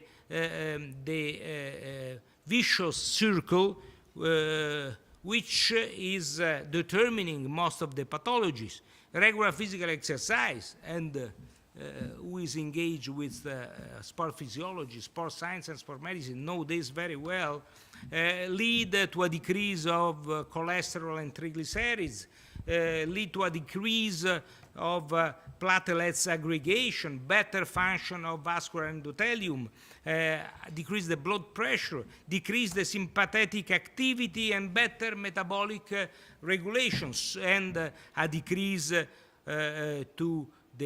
of the obesity and the blood glucose level. So at the end, it can counteract very many risk factors. We have scientific data related to an important relationship between physical activity and ischemic stroke. Physical activity leads to a decrease of the incidence of ischemic stroke, as well of diabetes, as well as breast cancer. This is what we know from science, and this is what we would have to promote through program of promoting physical activity. And also colon cancer is unfortunately affected by physical inactivity. All scientific data are already available.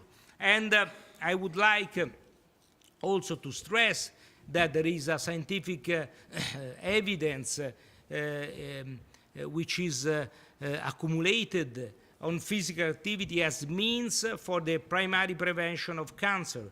Nearly about 200 observational epidemiological studies of physical activity and cancer risk at a number of specific cancer sites have been conducted. So we can say that based on the scientific evidence, some public health organizations have issued physical activity guidelines for cancer prevention, recommending at least 30 minutes of moderate to vigorous intensity physical activity.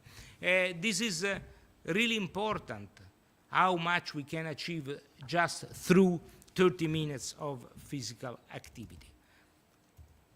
I would like also to stress that we have also continuous curves, risk curves for association between physical activity with breast cancer, as I said, colon cancer, diabetes, ischemic heart disease, and ischemic stroke. So, in conclusion, all these very important pathologies from an epidemiological point of view are counteracted by physical activity. I stress the importance also of the quality of life until we live. So it's really important, the importance, to promote the importance of physical activity in the elderly people.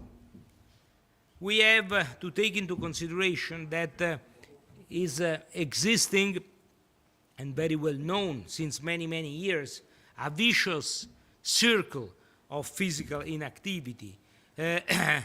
When we have a decrease of functional capacity, which is influenced by sedentary lifestyle, which leads to an increase of morbidity, we have, of course, a situation where the physical deterioration due to increased age, lead to decreased physical inactivity, decreased physical ability, feeling old, less activity, and greater decline in physical activity. So it's really important to maintain the functional capacity when aging through a regular program of physical activity. What is the outcome of physical inactivity in elderly? We know very well a reduction of bone density, loss of muscle, loss of strength, and major risk also in very simple activities, because in elderly people any stupid fall could lead to big damage. We have also to consider that physical activity is also very helpful to maintain and to promote brain health in aging. We know that exercising at least 52 hours was associated in this important review with improved cognitive performance in older adults with and without cognitive impairment. The exercise modules have been addressed to aerobic, resistant training, mind-body exercise, of a combination of this intervention. And of course, it's really important to include in this strategy and more in elderly people who have, of course, in most of the cases already some pathologies, to take into consideration that the utilization of physical exercise as a secondary prevention is really crucial. The concept of exercise therapy is a concept which now is globally well known. But we as a sport physician, we started really many years ago to try to find also through physical exercise a support of the therapy of the most common pathologies, for example, starting from hypertension. We have to take into consideration that in many pathologies the exercise therapy lead to a better control of many pathological events. And as I said before, not only improves the quality of life, but decrease the social cost of many pathologies. And I come back to the aim of my presentation, to give data on the prevention of non-communicable disease. Physical exercise has to be integrated also in programs, in national programs for secondary prevention. This is because exercise training has been increasingly utilized in the treatment of chronic disease and appears to be a safe way to improve physical performance and functional capacity and reduce disability. We have many programs which have been launched in the last decades, programs in the United States like Exercise is Medicine, programs like exercise prescription for health here in our continent, Europe, and other major organizations are promoting physical activity both for primary and secondary prevention. But it's really important to speak a common language, so to have, I would say, a global alliance between the most important and relevant stakeholders.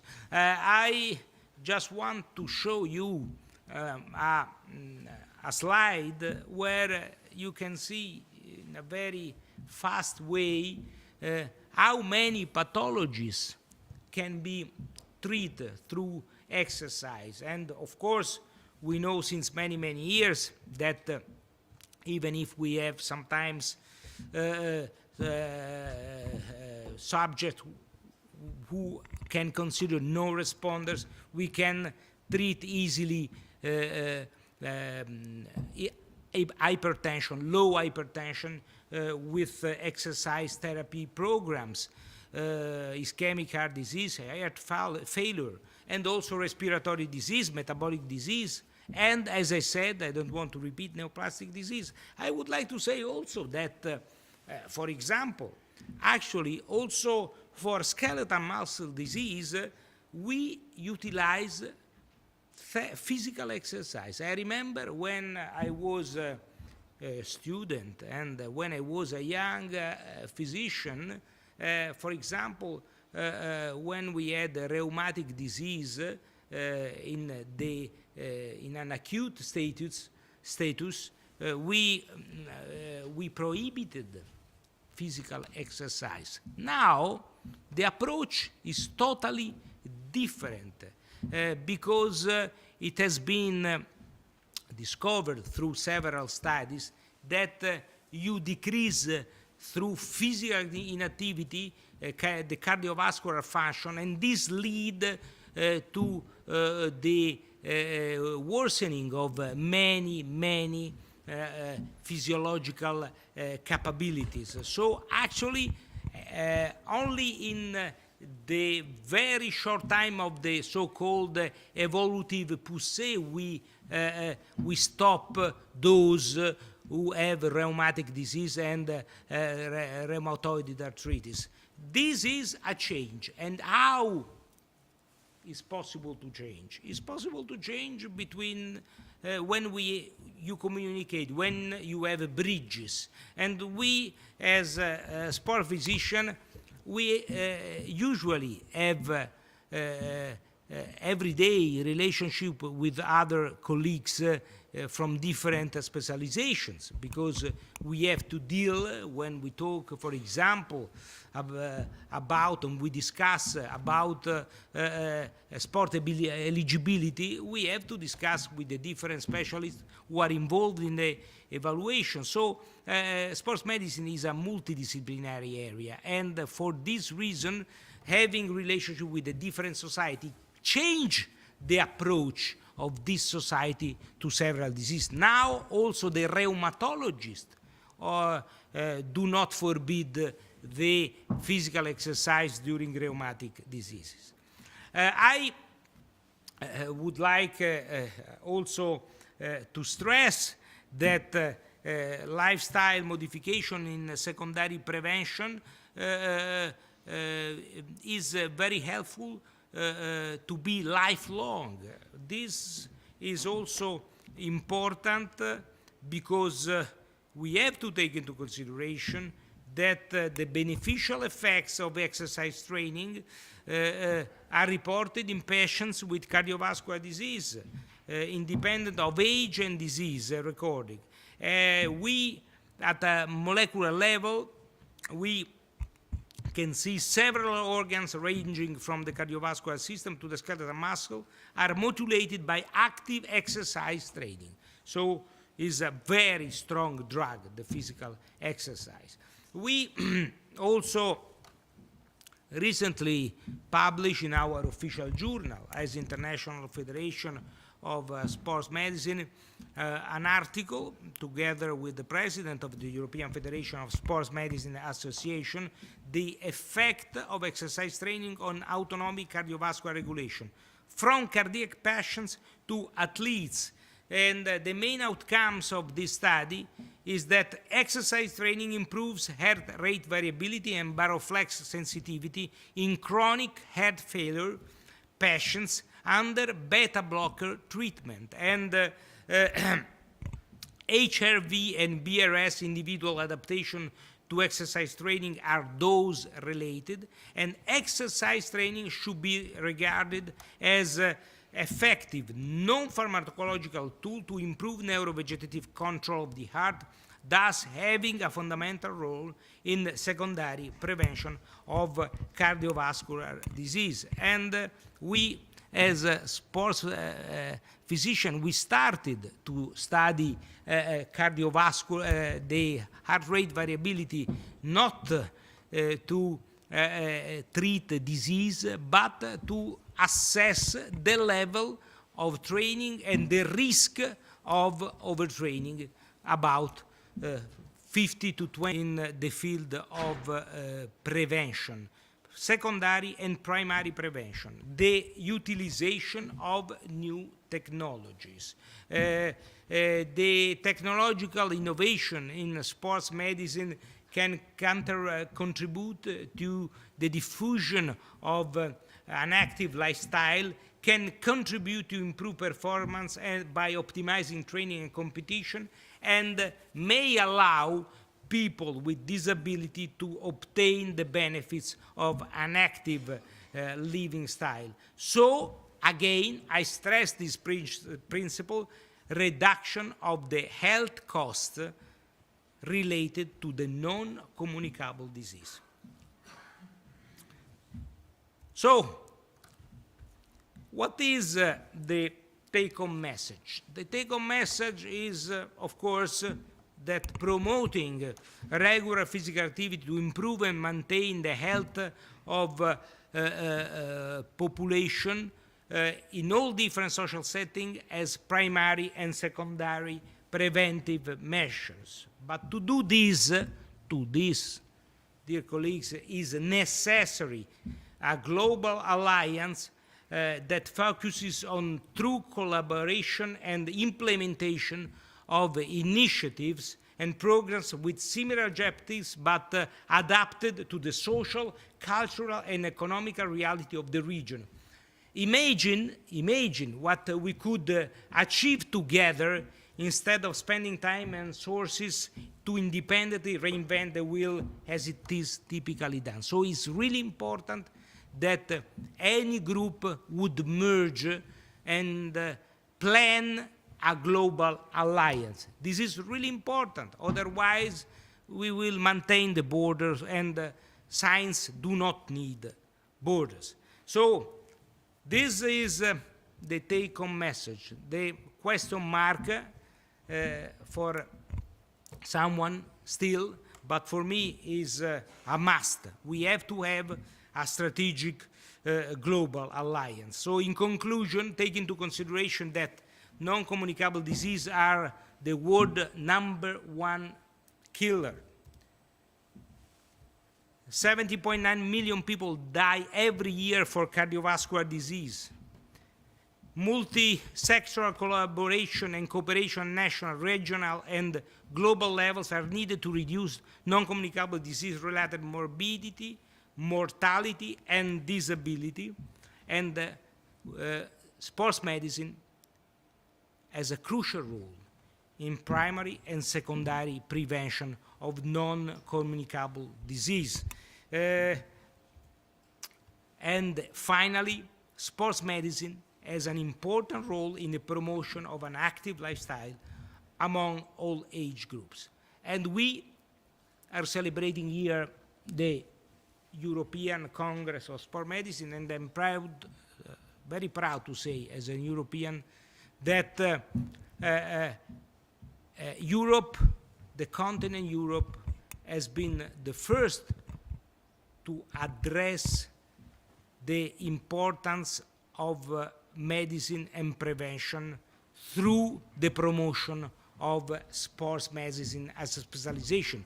We have had in Europe the first school of specialization in sports medicine in Milano in 1957, and we started long time ago with Professor Backel the process for recognition, mutual recognition in the European Union countries of the specialization in sports medicine in all the European Union. Actually, we have 13 countries where the specialization is recognized as a full specialization, so we are at the finishing line to achieve this very important goal. Because sports medicine is not only medical care of athletes, is more and more prevention of disease through physical activity. I would like to show these slides. Sports medicine is, of course, education, is, of course, research, but is also prevention and innovation. You know, in many fields of sport, the innovation technology have been exported from Ferrari to the hospitals. You know very well how much you utilize the telemetric equipments in the hospital at the moment, but this was born not in healthcare, but was born in monitoring the performance of engines. And now we have achieved, through sports, through the sports movement, also important results in the field of sports medicine.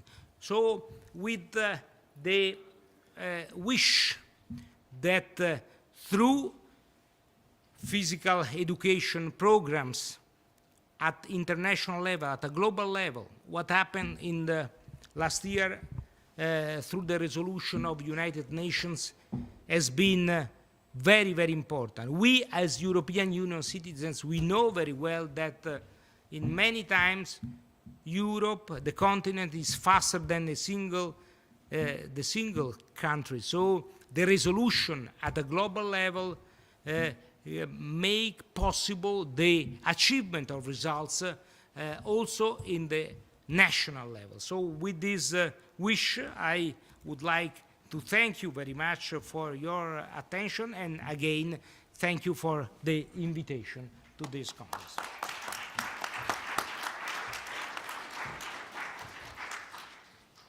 Thank you. Any questions for Professor Figosi? Yes, please.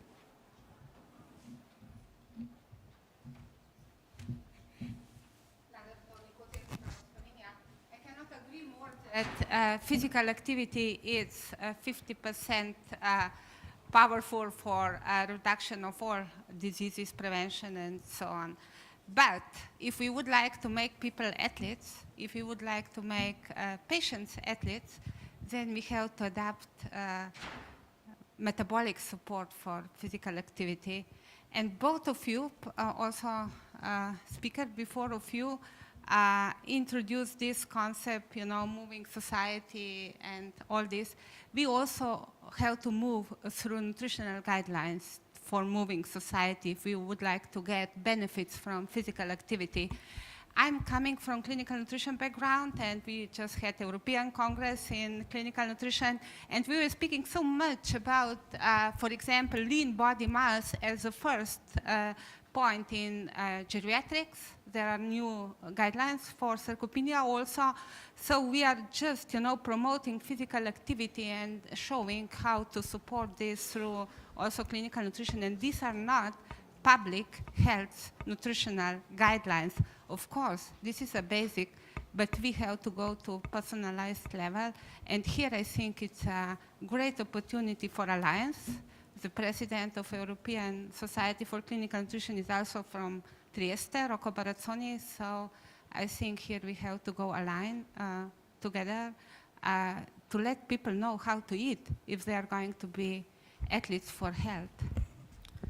You know, I have projected a slide in my presentation where it has been clearly stressed that we can counteract most of the pathologies, not only through physical activity, but also counteracting big problems coming from tobacco, alcohol abuse, and of course, overweight and obesity. So changing lifestyle is not only moving, is also better eating. I agree with you. Yeah, but just one point. Maybe we don't stress so much obesity. We have to stress healthy body composition. Because you can be obese and sarcopenic, and then the health is a problem, you know. And so we have to move forward. Before was already showed, you know, body composition device to measure. So I think we have, and also World Health Organization is likely moving through obesity concept to body composition concept, because muscle is important along health issues in the body.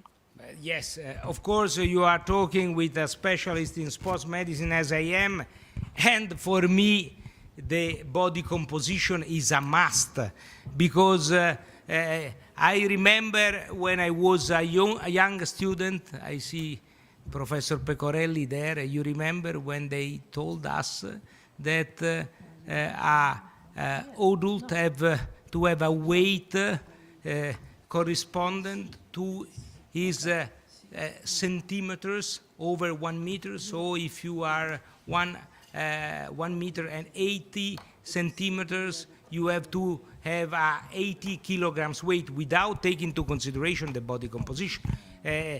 Body composition is a must for us who are engaged in physical activity. Is measuring only the weight and the height is nonsense. And I can tell you the body composition also for us is a very important way to assess is if a physical exercise program is really effective or not, because the data are essential to assess. Okay. Thank you, Professor Pigossi. In a few minutes, we have the opening ceremony of the conference. Thank you. We're done with this conference. We can sit all night and talk about body composition, nutrition, exercise, but we need to move forward with, as you said, the guidelines, technology, and move forward. So let's move for the ceremony. Thank you for participating.